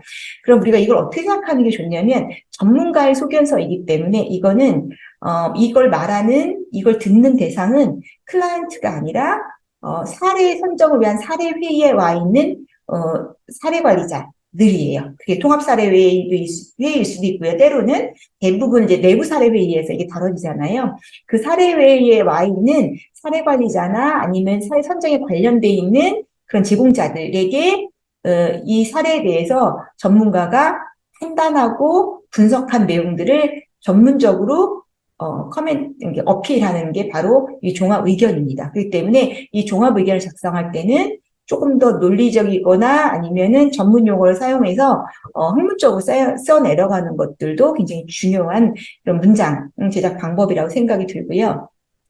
그 안에 어떤 내용을 쓸지에 대해서는 한번 제가 예시로만 만들어 봤습니다. 그래서 첫 1, 2, 3, 4 이 구조로 좀 만들면 좀 적절하지 않을까. 그래서 의뢰 당시 상황. 사실 초기 과정밖에 사실 이걸 기록하는 그런 그 장소는 없어요. 그래서 초기에 자발적으로 갔는지 누가 의뢰했는지 아니면 몰래 이렇게 전달됐는지 뭐 여러 방법이 있어서 이거는 클라이언트의 이후에 어떤 그 참여라던가 이런 것들이 상당히 영향을 많이 주고요. 의뢰되었다면 의뢰자가 누군지 또 의뢰자가 뭘 요청하는지 또 그가 앞으로 자원으로서 기능할 역할할 수 있는지 이런 것들을 예측할 수 있는 자료이기 때문에 의뢰 당시 어떻게 해서 의뢰됐는지 그다음에 현재 우리가 초기 면접을 통해서 확인한 사례 상황, 요구 이런 것들을 상황과 요구, 뭐 관찰된 클라이언트 요청하는 이런 것들을 간략하게 요약을 해주십니다. 그래서 이 요약이 너무 지지부진하게 길지 않고 간략하게 요점적으로 요약을 해주시고요. 여러 가지 문제가 있다. 여러 가지 요청사항이 있다면 그것들을 주요한 키워드 중심으로 묶어서 문장을 만들어주시면 됩니다.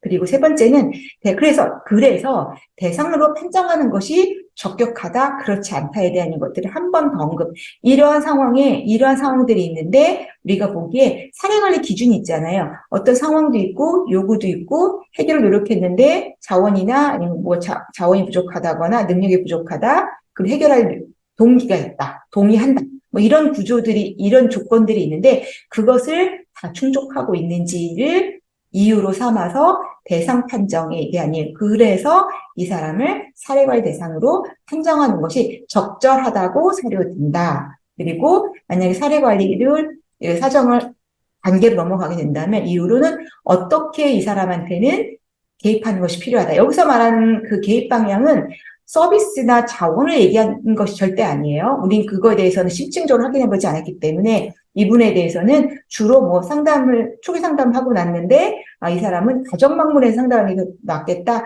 방문보다는, 내소에서 상담하는 것이 낫겠다. 그 다음에 이 사정할 때 누구를 꼭 참여시켜라. 아니면 사정하는 방법이나 이런 것들을 어떻게 해라. 이런 실천적인 제안들, 이런 것들을 해주고, 이 가정은 뭐 예를 들어서, 아이를 포기하겠다고 하지만 사실은 아이를 정말 잘 키우고 싶은 가정이기 때문에 이 가정에 대해서, 아이를 키우는 가정으로서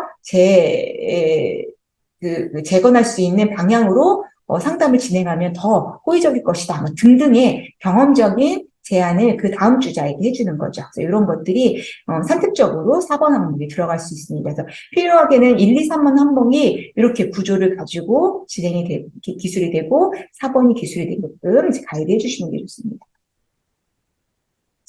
그 다음에 이제 그 사과 과정에서의 기록이에요. 그 통합사례 관리에서는 좀 욕구조사라고 우리가 얘기를 하죠.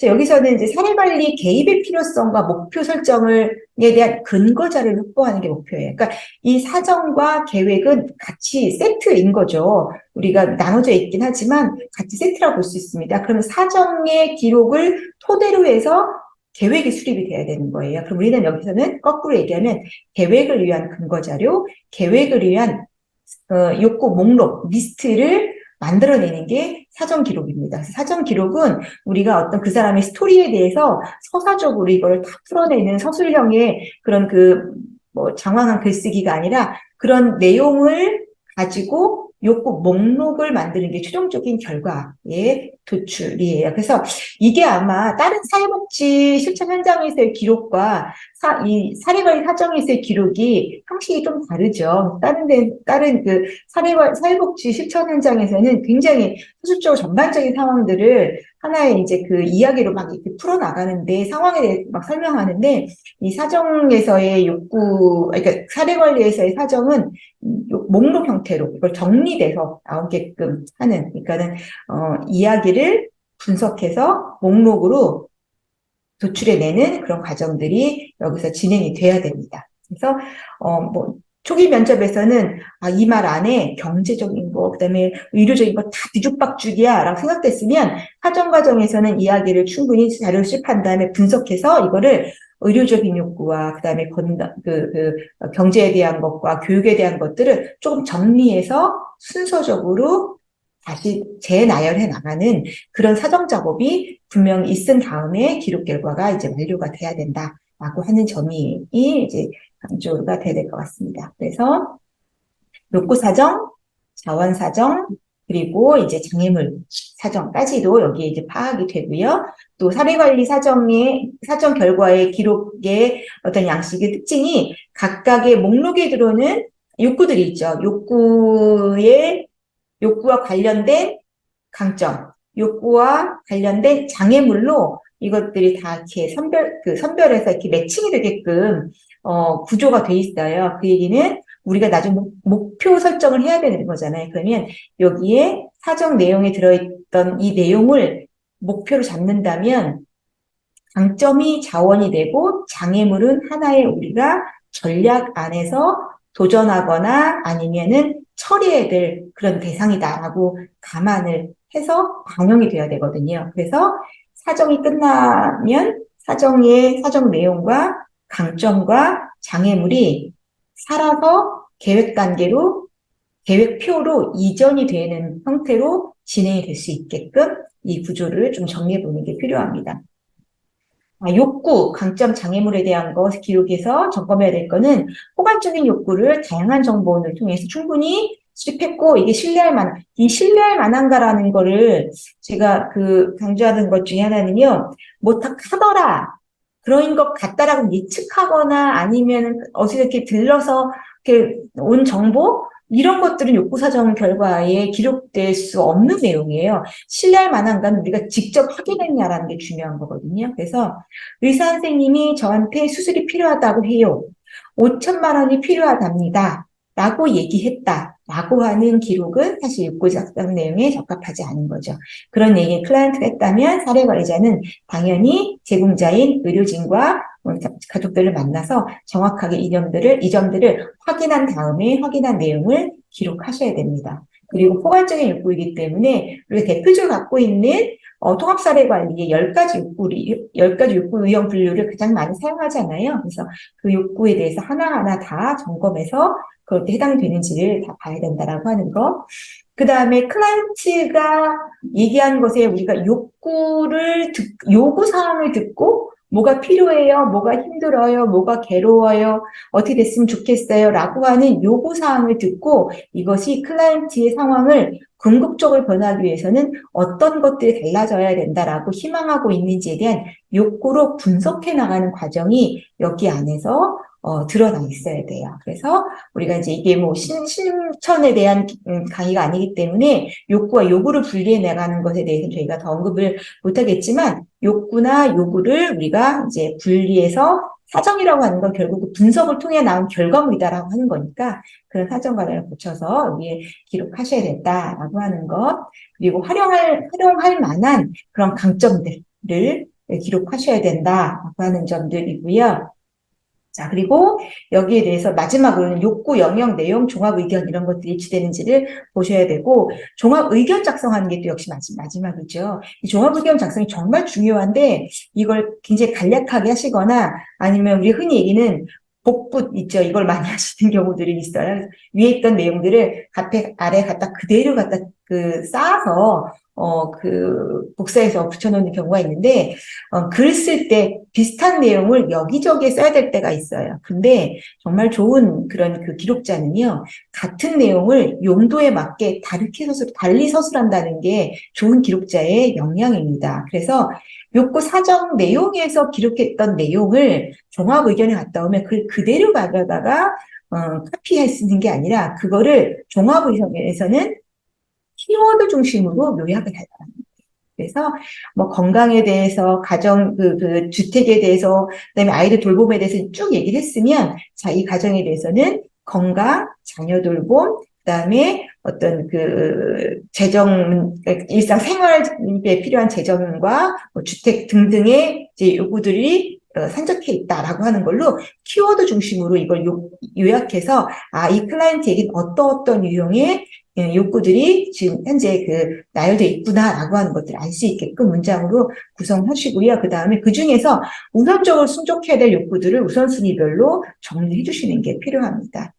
이거는 앞에 초기 면접은 클라이언트가 이야기한 순서가 중요하다면 여기서는 사례 관리자가 클라이언트랑 의논해서 어떤 게 더 가능성 있고 또 빨리 해결돼야 되고 필요한 건지에 대해서 정리한 다음에 우선순위를 여기 종합의견안에 기록해 주시고요. 그 다음에 이거를 계획 단계에 사용할 때 의미 있는 자원이 뭔지, 앞으로 사례 관리를 어떤 방식으로 진행하는 게 좋을지에 대한 의견들을 정리해 주시는데, 여기서 우리가 주의해야 될 점들은 계획, 어떤 프로그램, 어떤 서비스가 제공돼야 된다. 수급 지원을 해주고, 그 다음에 주거복지단에다가 신청서를 내고, 그 다음에 얼마큼의 후원금을 연결해주고, 이런 디테일한 계획들은 사실 여기서 있으면 안 돼. 그거는 계획 단계에서 해야 되는 거예요. 그래서 우리가 이 사정에서는 문제 분석까지, 욕구 분석까지 마치고, 그 다음 단계, 계획 단계 가서 이 우선 최우선 상위에 있는 욕구를 그쪽으로 연결해서 어떻게 할 것이냐를 다시 한번 의논해서 계획표를 만들어내야 된다라고 하는 게, 이게 문제 해결 과정들을 양식에 따라서 다 분리해서 진행하라고 요청하는 게 이 양식이 가지고 있는 의도입니다. 그래서 아까 얘기했던 다시 한번 정리드리면, 수집한 정보를 클라이언트와 함께 분석하고 목록으로 만드는 기록이다. 그리고 정확하게 근거 확인된 거를 기록을 해야 되고요. 측정 도구, 심리, 우울감 척도, 그 다음에 일반 정신건강 척도, 이런 것들 사용했을 때 그런 척도들이 표준화된, 인증받을 만한 그런 척도여야 된다라고 하는 것들이고요. 그리고, 사정 과정에서 우리는 몇 차례에 걸쳐서 상담을 하잖아요. 그럴 때 사정 면담 과정에서 녹음이 필요할 경우에는 반드시 서면 동의를 받으시는 게 좋습니다. 녹음과 그다음에 때로 가끔 녹화하시는 녹화는 정말 권해드리지 않고요. 녹음을 정도는 필요하면 하실 수 있는데, 가능하면 녹음도 저희는 권해드리지 않습니다. 그리고 왜냐하면 이게 나중에 이제 불필요한 오해나 이런 것들, 그다음에 염려를 만들 수 있기 때문에 녹음보다는 우리가 할 수 있다는 메모 정도는 할 수가 있어요. 그래서 가능하면 선생님들이 사적 상담 하실 때요, 핸드폰 자꾸 꺼내 보이거나 핸드폰 만지거나 하지 않으시는 게 좋아요. 자칫 이게 녹음한다는 오해를 받을 수 있기 때문에 신경 되게 쓰이거든요. 그래서 이런 것들은 하지 않으시게끔 들어가시면서부터 핸드폰은 보이지 않게끔 두시고, 핸드폰을 중간에 만지지 않으시는 것이 좋습니다. 그리고 반드시 해야 되는 상황이다, 정말 중요하다, 그런 상황이 있을 수 있겠죠. 그럴 때는 나는 서면 동의를 먼저 얻은 다음에 그렇게 진행하셔라 라고 하는 말씀을 드리고요. 사정 과정에서 어떻게 사정했고 어떻게 이제 그 가정을 방문하게 됐는지, 이 사정을 위한 방문부터 본격적인 개입이기 때문에 여기에 대해서 구두로 이제 방문 전에 동의 받으시고, 이 모든 과정들을 다 과정 기록지에 기록이 남기셔야 됩니다. 그리고 이론적인 관점을 반드시 반영해서 사정을 하셔요. 그래서 여기서 보면 생태체계 이론을 가지고 우리 사정을 많이 하잖아요. 그럼 생태체계 이론을 가지고 사정을 했다라면, 생태체계 이론의 핵심이 있어요. 자원체계가 많이 사정이 돼야 되고, 자원과 클라이언트 체계 간에 어떤 상호작용을 원활하는데 뭔가 초점이 둔 그런 사정이 돼야 되기 때문에, 그 자원체계 간에 대한 어떤 정보 확인, 그 다음에 미시, 중간, 거시적인 자원의 위계적인 그런 포괄적인 설계, 이런 것도 그 안에 들어 있어야 되고요. 가장 많이 이제 우리가 사용하는 체계 이론에 의한 전략이 사체계, 일단 전략법이잖아요. 표적, 행동, 그다음 변화매개, 클라이언트 체계. 이 체계가 이 문제 해결 과정을 어떻게 공유하고 적용할 수 있겠느냐. 그래서 누굴 표적 체계를 삼으려고 하느냐. 또 행동 체계는 어떤 면에서 행동 체계로서의 어떤 조건을 가지고 있느냐, 가능성을 가지고 있느냐, 이런 것들을 분석해서 그런 내용들도 확인할 수 있게끔 기록한다면 정말 수준 높고, 그 다음에 이론적인 그런 사정이라고 우리가 생각해 볼 수가 있습니다. 그런 용어도 우리가 사용하면 참 좋을 거 생각이 돼요.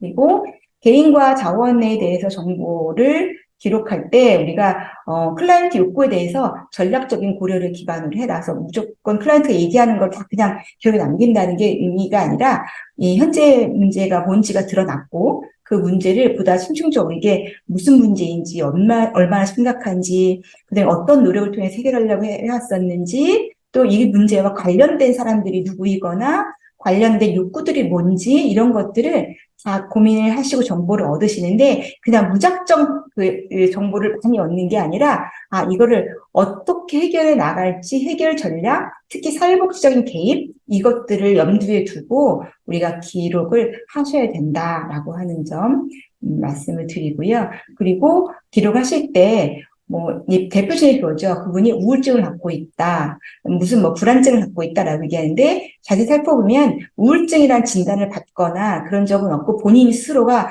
제가 우울증이 있어서요. 제가 무슨 증이 있어서요. 라고 얘기를 많이 하세요. 그래서 섣부르게 단정하거나 진단적인 용어를 사용하지 말고 우울증이보다는 아니 우울감이 많이 느끼신다. 그리고 본인이 우울증이라는 불안을 많이 호소한다. 이렇게 설명하시는 것이 우울증이 있다, 불안증이 있다라고 하는 것보다는 훨씬 더 적절한 그런 그 기록이라고 생각이 듭니다. 그리고 문제 자원 장애물 목록 작성에 있어서 조금 이제 특히 우리가 자원을 염두에 두고 작성을 하는데 문제 중심 작성법 이런 거예요. 이분이 외톨이다, 고독하다, 가사원조. 사실 우리가 4글자짜리 그 기록을 많이 하잖아요. 이렇게 단정적이고 문제중심적인 그런 상황에 대한 기록보다는 조금 서술하는 거죠. 항상 집에만 생활한, 그다음 이사 온 후 아는 이웃이 없음, 활용되지 않은 재능, 단거리 이동 능력 없음, 이렇게 속성 중심의 상황에 대한 서술 중심의 기록을 해놓으시면 이거를 우리가 자원이나 아니면 어떤 그 목표로 전환할 때 이웃 상담과 방문이 필요하다거나 아니면 이웃 상담과 방문이 요구됨, 이웃과 마실 친구 만들기가 가능함, 이런 것들을 선호함, 온라인 동호회 활동이 가능함, 이분의 재능이라든가 자원이라든가 이런 것들을 우리가 어떤 가능한 어떤 전략으로 이용될 수 있거든요. 그래서 예를 들면 그냥 친척 자원 중에 이모라고 하기보다는 이모가 한 달에, 그러니까 일주일에 2번씩 방문을 해서 위로를 해줌, 아니면 반찬을 가져다 줌, 할머니 용돈을 제공해 줌, 이렇게 이제, 속성 중심의 구체적인 그런 상황들을 기록해 주시면 자원으로 활용할 때 훨씬 더, 잘 활용이 될 수 있다라고 하는 점들을 생각하셔서 이런 점들을 기록에 참고해 주시면 좋겠습니다. 자, 그 다음에는 계획에 대한 거예요. 계획 과정에서는 우리가 욕구 사정 결과에 기반을 둔 실행 계획이다. 라고 하는 게 계획 수립의 기록의 어떤 그 점검의 초점이에요. 그래서 욕구 사정 결과지, 그 다음에 욕구 그 조사표, 그것과 계획표, 이게 같이 뒀을 때 서로 연결이 되는구나. 여기에 우선순위 있는 것이 계획표에 우선적으로 등장했구나라는 것들이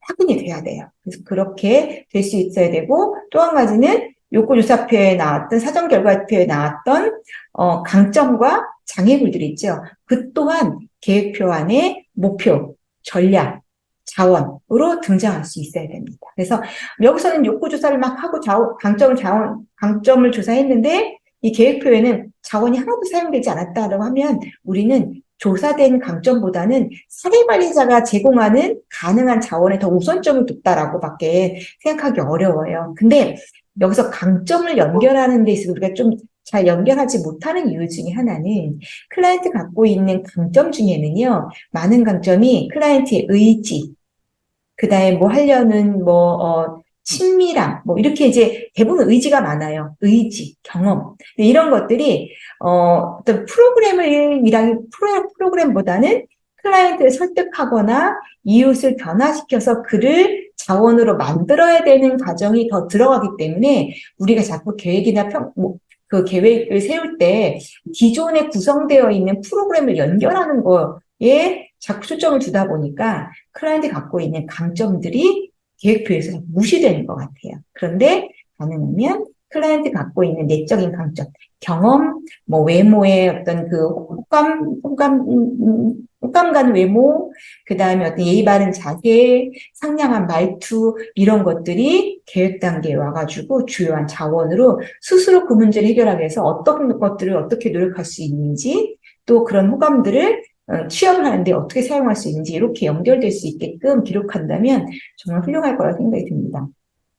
자, 긍정적이고 행동적이고 생산적인 용어를 사용해서 클라이언트가 이해하고 수긍할 수 있게 기록해야 된다. 즉, 계획 수립 과정 계획표는요, 그러니까 독자를 보면 사례관리자, 그 다음에 이 계획표 안에 참여하고 있는 제공자들 있죠. 뭐, 그 복지관, 그 다음 지역아동센터, 병원, 여기에 있는 제공자들이 독자이고요. 또 한 가지는 클라이언트가 독자입니다. 왜냐하면 우리는 사례관리 계획 안에 클라이언트가 반드시 스스로 자신 문제 해결을 위해서 참여하기를 많이 권유를 하고 있잖아요. 그러면 우리 계획표를 만들면 그 작성된 계획표를 클라이언트랑 같이 나눠서 점검을 할 수 있게끔 해야 되거든요. 그러면 이 내용을 클라이언트도 이해할 수 있게끔 기록이 되어야 된다라고 하는 점들. 그래서 이런 독자들에게 정보를 전달한다라고 하는 거를 염두에 두고 기록하셔야 된다라는 점 말씀드리고요. 그리고 각각의 기록이 매번 달성이 되거나 아니면은 이제 변화돼야 돼서 수정이 되겠죠. 그럼 수정될 때마다 모든 그 수정된 계획표는 동의를 반드시 거치도록 하는 거. 이건 이제 굉장히 불편한 거예요. 불편한 건데도 계속 그거를 굳이 고수하는 이유는 사례 관리자가 일방적으로 혼자서만 이 레이스를 하지 않도록 하는 거예요. 그래서 클라이언트에게 계속 설명하고, 그다음에 동료 그 사례 관리 그 참여자들에게 반드시 설명하고 협의를 구하고 소통을 하고 할 수 있도록 하는데 이 불편한 기재들을 이용하게끔 하는 거라는 거 이제 말씀드리고, 계획과 평가표가 점검 도구이기 때문에 또 다른 점검 도구를 굳이 만들지 않으시고 이 계획표를 가지고 점검하시는 거 굉장히 좋습니다. 그래서 클라이언트가 이 다음 단계 가서 우리가 점검을 할 때 클라이언트에게 이 계획표를 출력해서 파일로 이렇게 들으면서 다음에 저희 만날 때 이 파일 들고 만나요 라고 말씀하시고 그 파일을 보면서 상담을 진행해 나가시면 점검을 위해서 상담하다 보면 귀찮은데 자꾸 했던 말 또 물어보지 뭔가 확인하려는 건가 이렇게 불편하게 생각하실 수 있는데 그 점검표 갖고 상담을 진행하다 보면 상담의 목표가 명료하기 때문에 훨씬 많이 도움이 되는 것 같습니다. 자, 계획 수립. 어떻게 계획을 수립해야 되느냐? 기본 가이드라인은 스마트입니다. 스마트. 명확하고 평가 가능하고 성취 가능하고 현실적이어야 된다. 그리고 기간이 설정되어야 된다. 명확해야 된다는 얘기는 구체적으로 눈으로 확인할 수 있는 거를 얘기해요. 그래서 뭐 심리적으로 편안해진다, 원만해진다. 참 이게 뭘 어떻게 측정하기가 어렵잖아요. 그러면 여기서 얘기하는 거는 편안해지고 원만해진 거를 무엇을 보면 확인할 수 있을까? 뭐 웃으면서 얘기하는 거, 아니면은 뭐 서로 하루에 한 번씩 덕담을 주고받는 거, 전화 통화를 하루에 한 번씩 하는 거, 뭐 이렇게 해가지고 명료한 어떤 행동으로 그 상황이 달성되는지 아닌지를 확인할 수 있는 행동적인 기준을 가지고 명확성을 우리가 지금 확보할 수 있고요. 그 다음에 평가 가능하도록 우리가 명확하지만 숫자로도 그 목표를 정할 수 있는 게 훨씬 좋다. 성취 가능해야지. 우리 자꾸 이제 클라이언트들은요, 포기하고 싶고 귀찮고 좌절과 포기가 예약되신 분들이잖아요. 근데 그분들 격려하기 위해서는 무엇보다 우리 자기 효능감 향상, 자기 효능감 중에서 특히 성공의 경험을 통해서 이분들이 더 자기 효능감, 그 다음에 동기가 향상될 수 있도록 해야 되잖아요. 그러기 위해서는 성취 가능한 수준의 목표를 설정하셔서 했습니다, 달성했습니다 라고 이제 코인이 자꾸 모이는 것처럼 그렇게 격려하는 방법이 될 수 있도록 해야 된다. 그리고 기간이 설정돼야 된다. 라고 정의되고 있어요. 그래서 예시도 2023년 12월 31일까지 그 기간이죠. 설정이 돼야 되고 직업 훈련 과정을 이수한다. 명확하게 이수적으로 우리가 확인할 수 있어요. 이수했다, 안 했다. 그럼 이것이 목표가 달성이 됐는지 아닌지 볼 수 있는 거죠. 그리고 치료 상담에 80% 출석한다. 그리고 우울감 척도가 우울감이 줄어든다, 편안해진다 보다는 우리가 어떤 척도를 가지고 하는데 우울감 척도가 2점 향상된다. 그럼 여기에 이제 써 있어요. 가로 열고 초반 시작할 때 뭐 30점이었다, 뭐 5점이었다. 이렇게 해가지고 기초 점수를 측정하시거나 아니면 우울감 척도를 42점에서 48점으로 향상한다. 이런 식으로 이제 기록을 명확하게 해주시는 것들이 좋습니다. 자, 그래서 스마트 원칙에 대해서 여기 다시 설명을 하고 있고요. 그래서 예를 보면은 퍼센테이지, 증가, 감소, 개선, 향상 이렇게 행동적인 용어 좋아진다, 원만하다, 잘 지낸다 뭐 이런 것보다는 그런 명확한 행동 용어로 쓰는 게 낫고요. 자존감 강화라고 하는 말보다는 2명의 친구를 만든다, 자격증 2개를 취득한다, 직업 훈련 과정을 이수한다. 명확하게 뭘 통해서 자존감이 향상될 것인가? 뭐 취업에 대한 자존감, 대인관계에 대한 자존감, 가족들에서의 어떤 그런 주눅 들어있는 관계에서의 자존감, 이런 것들을 어떻게 하면 그게 향상이 될까? 아, 친구가 많아지면, 자격증이 생기면, 뭐 이런 것들 있잖아요. 그걸 갖고 우리가 목표를 세우는 것이 훨씬 더 클라이언트에게는 명확한 목표이고, 변화에 대해서 우리가 확인할 수 있는 방법이라고 얘기할 수 있어요. 그리고 해결 불가능한 큰 문제들은 우리가 금연하기, 그다음에 알코올 단주하기, 세상에 정말 누구나 간절히 원하지만 해결되기 어려운 거잖아요. 그것들을 아주 작은 단위로 쪼개서 뭐 금연은 못하지만 장소를 밖에 나가서 아파트 흡연 장소에서 흡연한다. 아니면은 담배를 어떻게 관리한다. 담배 피고 나서 양치질 해서 가족들이 이제 그 냄새 때문에 불쾌한다면 담배 피고 나서 양치질을 하거나 가그린을 하거나 그래서 뒤처리를 한다. 이런 식으로 조금씩 가능한 선에서의 방법으로 아주 작고 해결 가능한 방법부터 하나씩 알려주고 이게 습관으로 만들어지면 그 다음 단계로. 이거 다음이 뭐겠어요? 계피를 줄이는 거, 그 다음에 값을 줄이는 거. 몇 계피를 줄인다, 몇 값을 줄인다, 액수를 어떻게 하는 거, 이런 식으로 이제 달라져야 되는 거겠죠. 이런 전략들이 결국은 클라이언트에게 문제 해결을 위한 방법들을 알려주는 거다. 그 다음에 아까 말씀드렸던 것처럼 상태 체계 중심의 히트치 이론에 기반한 사정을 한다라고 했으면 우리가 이제 그 체계가 이 안에서 계획 수립 과정 안에서 어떻게 전략적으로 움직이게끔 계획을 짰느냐 이것도 이제 한번 확인해 볼 수 있겠죠. 그래서 사체계에 내에 들어있는 표정, 행동, 그 다음에 클라이언트 체계들이 어떻게 여기서 서로 역할하면서 움직이고 있느냐. 표적이었으면 그 표적을 대상으로 해서 그 표적이 무엇을 어떻게 바뀌어지는 것이 목표 설정이 돼야 되고요. 행동체계가 있으면 행동체계가 어떻게 움직이는 것이 계획 안에 포함이 되어 있어야 되는 거겠죠. 그래서 이런 것들이 그렇게 보여지고 또 이들의 그런 활동이 결국은 전반적으로 시너지로 좋은 결과를 나타나게 될 수 있을 것이다라고 하는 그런 기획 의도가 이 안에 이제 드러날 수 있게끔 해주시면 참 좋다. 그래서 이거는 아마 사례관리자들도 이렇게 노력하는 것도 필요하지만 슈퍼바이저가 이런 점들을 좀 설명해 주시는 것. 그래서 계획표를 쫙 보시고 이 계획표 안에서 그런 내용들이 어떻게 보여지는지, 그래서 이걸 보시고 사정표 안에서, 그 다음에 계획표 안에서 선생님이 보시기에 어떤 이론을 가지고 이 계획을 세우셨나요? 사정을 하셨나요? 그 이론이라면 각각 예를 들면 이 사체계의 그런 체계들이 어떻게 분석이 됐는지, 그럼 그 분석 내용이 결과 계획 수립 안에서는 어떻게 그들이 계획으로 전략으로 이것들이 이제 변환이 됐는지 이런 점들을 질문을 통해서 점검해 주시면 굉장히 좋은 그런 수업위원도 될 수가 있고 그다음에 좋은 그런 계획을 짜는 데 도움이 될 거라고 생각이 듭니다.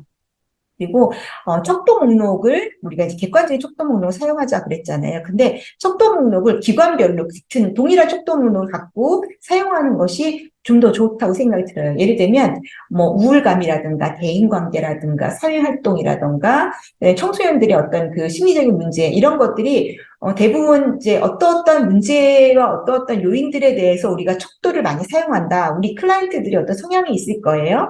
노인을 주로 대상으로 한 기관 같은 경우는 뭐 일상생활에 대한, 장애인을 대상으로 하는 경우도 좀 ADL에 대한 뭐 이런 사정들이 많이 하시지 않아요? 그럴 때 이제 그런 척도들을 공유해서 우리 기관에서 동일한 척도를 가지고 같이 측정해서 변화 정도를 확인할 수 있게끔 하는 그런 것이 이제 그 팀 내에서 소통하는데, 협력하는데 도움이 되기도 하고, 또 나중에 그 결과가 우리 사업을, 그다음에 클라이언트에 대한 서비스의 품질을 평가하는 연구 자료로 굉장히 좋게 사용될 수 있거든요. 그래서 슈퍼바이저거나 아니면 기관의 같이 동료들이 같이 모여서 우리는 어떠한 요구들에 대해서는 이런 척도를 공통적으로 사용합시다라고 선정도 하시고 척도 목록을 같이 갖고 계시는데요. 이 척도 목록은 해마다 좀 바뀔 수도 있어요. 해마다 매뉴얼 안에 이 내용들을 부록으로 같이 갖고 계셔서 매뉴얼화 하시는 것들이 좋은 방법이라고 생각이 듭니다. 그래서 기록 안에서 사례관리자는 클라이언트의 성공을 위해서 지역사회와 활동하면서 분명한 목표에 초점을 둔 활동가이다라는 점들이 발견이 될 수 있는 그런 기록인가라고 하는 것들을 기록자가, 그다음에 기록을 점검하시는 자가 한번 객관적으로 한번 봐주시는 것, 점검해 주시는 것이 도움이 될 거라 생각이 듭니다.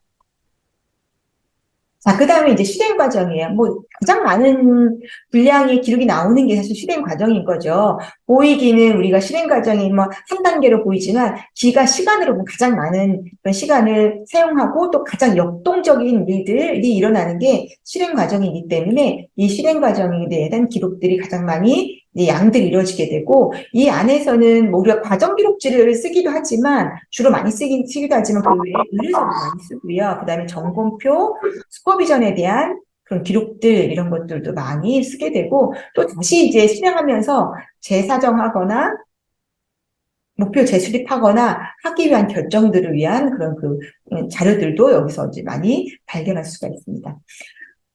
실행 과정에서 주로 쓰는 게 과정 기록지라고 얘기하면 우리가 과정 기록지 안에 어떻게 쓸 것인가, 기록 방법 중에 SOAP, 소프 기록 방법을 이제 보편적으로 많이 이제 권해드리죠. 이제 문장 안에서 주관적인 클라이언트한테 먼저 물어서 클라이언트가 호소하거나 요청하는 그런 상황에 대한 설명, 그 다음에 거기에 대해서 사례 관리자가 방문하고 관찰하고 정보를 얻었던 내용들, 그것들을 분석하고 나서 보니까, 이런 것들을 보니까, 이것은 자살 위험성이 심각해진 걸로 판단된다. 그래서 그 다음 플랜 어떻게 할 거냐? 응급조치를 할 거다. 그다음에 주치의한테 보고할 거다. 그래서 주치의와 방문해서 이 집에 이런 걸 보고 주치의에게 보고했다라고 하는 간략함보다는 본인이 보여준 거, 사례관리자가 보고 판단했던 내용을 가지고 그런 근거로 해서 이런 조치를 하게 됐다라고 하고, 이 조치 내용이 그 다음 단계에서 다시 또 이어져서 기록이 되게끔 하는 그런 과정에서 굉장히 좋은 유용한 기록 방법 중에 하나라고 생각이 들어서 이 방법을 제안해 드립니다. 그래서 과정 기록지, 의뢰서, 점검표 등을 작성을 하시게 되고요. 의뢰서 같은 경우는 우리가 이제 우리 기관의 의뢰서를 다른 타 기관에 보내기도 하지만, 의뢰서를 보내시면서 반드시 의뢰된 내용을 어떻게 처리하실 것인지 그쪽 기관에서 결정을 하시잖아요. 그리고 우리가 의뢰를 보낼 때 우리 클라이언트를 의뢰를 보내는 목적을 같이 설명하셔야 되거든요. 사례관리에서 이분의 어떤 욕구에 대해서 무슨 목표가 설정이 되어 있는데, 그 목표를 해결하기 위해서 그 기관에 어떤 서비스를 이용할 수 있도록 요청드립니다. 라고 의뢰를 해요. 그럼 그 기관에서는, 의뢰된 목표, 그 목표를 달성하기 위한 서비스를 제공하셔야 돼요. 새롭게 기관에서 목표를 설정하시거나 하시는 게 아니라 의뢰된 목표가 더 우선이 돼야 돼요. 물론 그 기관에서도 나름대로의 서비스를 위해서 사정을 하고 하실 수 있겠죠. 그렇지만 의뢰된 목표가 핵심이 돼야 됩니다. 그래서 그 목표를 달성하기 위해서 우리는 어떤 방식과 어떤 서비스를 어떻게 제공하겠다라고 하는 게 결정이 나겠죠. 그럼 그 내용을 가지고 의뢰 회신서를 보내달라라고 요청하셔서, 의뢰서는 의뢰서 발송 양식과 회신서 양식을 같이 작성하셔가지고 공유하시는 게 필요하고요. 이 의뢰서 양식 안에는 어떻게 점검할 것인가에 대한 점검에 대한 약속도 같이 하셔야 됩니다. 때로는 이거 흔한 일은 아니지만 점검하는 그 과정에서 불편감들이 서로 갈등의 요소가 되는 경우도 있어요. 전화를 너무 자주 하시는 것 같아요. 아직까지 한 달이 넘었는데 제가 아직까지도 얘기를 해야 되나요? 꼭 와서 보셔야겠어요? 클라이언트한테 그거 물어보셨다면서요. 그래서 이게 다른 걸로 좀 오해가 되는 경우도 있어서 우리가 그 안에 우리가 어떤 방식과 어떤 그 기간을 이제 두고 우리가 모니터링 하자, 합의하는 내용들도 같이 있는 게 필요하고요. 의뢰서를 보내실 때는 당연히 클라이언트에게 이것이 어떤 내용이 그 기관에 의뢰서를 보낼 때 같이 전달될 것이다라고 해서 클라이언트에게 의뢰서를 통해서 그분의 정보가 그 기관에 전달될 거라는 내용과 이런 것들이 고지되고 동의를 받으셔야 됩니다. 자, 그 다음에 이제 마지막까지 왔어요. 이제 평가 및 종결 단계입니다. 그래서, 평가도 하고 우리가 종결하겠네. 평가는 당연히 우리가 이제, 우리 기관에서 중간에 과정적인 평가, 그 다음에 성과에 대한 평가, 그 다음에 어떤 정기적인 중간에 어떤 그 정기적인 평가, 각 평가에 대한 지침 이런 것들이 설정이 되어야 되고 그런 것들을 가지고 이제 팀장님들께서나 슈퍼바이저들께서 이제 평가를 진행할 때 부족함이 없도록 잘 이끌어 주셔야 되는 것들도 있고요.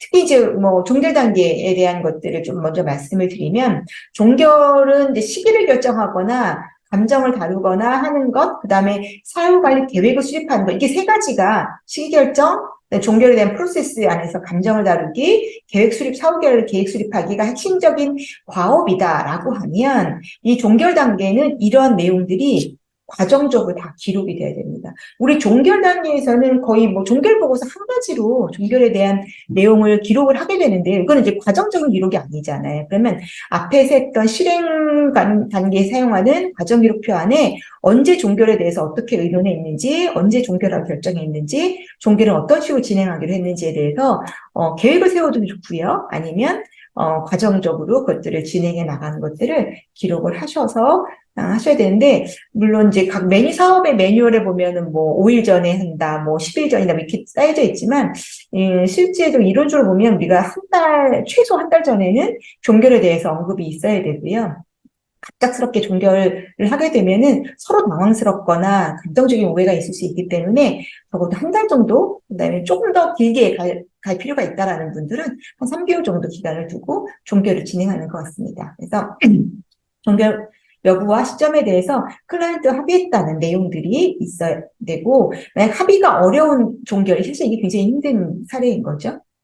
이럴 때는 이런 종결을 결정하기 위한 진행 과정을 여러 차례 하셔야 돼요. 사례회의했고, 통합사례회의하고, 때로는 솔루션 회의까지 하고, 슈퍼비전도 받으셔야 되고, 통합사례회의 몇 회, 심지어는 솔루션 회의도 몇 회 하면서 굉장히 민감한 사안일수록 이런 사례관리자의 개인적인 결정이 아니라 전문가들의 결정, 지역사회의 결정, 그 다음에 의사결정권자의 결정, 이것들이 다 검토된 다음에 이 검토된 것들이 그냥 검토만 된 것이 아니라 자, 사례회의에 쓰면 사례회의에서 결정된 내용이 뭐고 그 내용이 실제 사례관리에 반영이 돼야 돼요. 그래서 그 결과가 여전히 종결을 진행해야 되는데 클라이언트가 동의 안 한다. 그럼 그 다음에 통합사례에 올라가고 통합사례회에서 결정된 내용이 사례관리에 반영이 되고 그래서 사례회의에서 어떤 것이 논의돼서 결정이 됐고 그 결정한 내용이 사례관리 과정 안에 어떻게 적용이 됐는지 예를 들면 계획을 수정해서 그 수정한 계획이 진행됐던 과정 기록이 있는지 이런 걸 가지고 나중에 판단할 수 있게끔 해야지만 됩니다. 그래서 매우 이제 이런 주의 깊은 기록이 필요하다라고 볼 수가 있고요. 이런 여러 차례 결정 과정 속에서 클라이언트와 사례관리를 지속하게끔 할 수도 있고요. 아니면 클라이언트가 종결의 필요성을 수용할 수도 있습니다. 그래서 그런 것들을 우리가 기대하게 되는 거죠. 그리고 클라이언트가 종결 이후에 자신의 미래 계획을 세울 수 있도록 이 종결 과정 안에, 진행 과정 안에 그런 것들이 다루어졌는지 이런 것들을 살펴볼 필요가 있습니다. 이게 이제 단지 사후관리 계획만이 아니라 클라이언트의 삶의 자립의 계획, 이 계획을 세우는 그런 노력들, 이런 것들이 이 안에 들어있느냐. 그렇다면 우리가 종결을 결정했다면 서비스 계획이 변경이 되어서 서비스 계획 안에 종결을 위한 준비 작업들, 그것이 목표와 계획으로 들어와 있는 것이 당연하겠죠. 그런 것들을 서로 연관지어서 기록에 옮기시는 것들이 필요하고요. 이 모든 것들이 서로 클라이언트와 함께 이루어지고 있다, 논의되고 있다라는 것이 기록이 되면서 특히 사후관리는 클라이언트에게 충분히 설명하고 동의를 받아서 이 보고서가 완결이 되는 것이 중요합니다. 왜냐하면 우리가 종결을 하고 나서 사후관리는 일단 공식적인 종결 이후의 과정이기 때문에 클라이언트가 내 정보가 여전히 그 기관에 사용되고 있고 또 어떻게 나에 대해서 방문이라든가 이런 점검들이 이루어졌다는 거를 느닷없는 것이 아니라 약속에 의해서 진행되는 거라고 받아들이셔야지만이 원만하게 사후관리가 진행될 수 있기 때문입니다. 특히 주민센터처럼 통합사례관리사에 의해서 사례관리가 종결되고 주민센터 주무관에 의해서 사후관리가 진행된다면 사후관리 담당자가 바뀌는 경우잖아요. 이럴 때는 통합사례관리를 하시면서 종결을 진행하실 때 그 과정에 사후관리 담당하는 주무관이 적어도 2회 정도는 같이 참여하면서 이 과정을 바톤을 터치해 주시는 것들이 훨씬 더 좋은 원만한 과정이고 이제 그런 것들이 기록이 되면 좋다라고 생각이 듭니다. 네, 여기까지 제가 시간을 조금 더 잘 썼는지 모르겠습니다. 선생님들과 좀 원칙적으로 대한 얘기, 이론적인 내용을 중심으로 저희 전달을 해드렸고요. 저 이후에 진행되는 그런 그 실무적인 강의에서 부족한 부분이 다 채워질 수 있을 거라고 생각이 듭니다. 줌에서 참석하시는 거 쉽지 않으신데 집중해서 참석해 주셔서 너무 감사드리고요. 전 또 다른 현장에서 뵙겠습니다. 고맙습니다.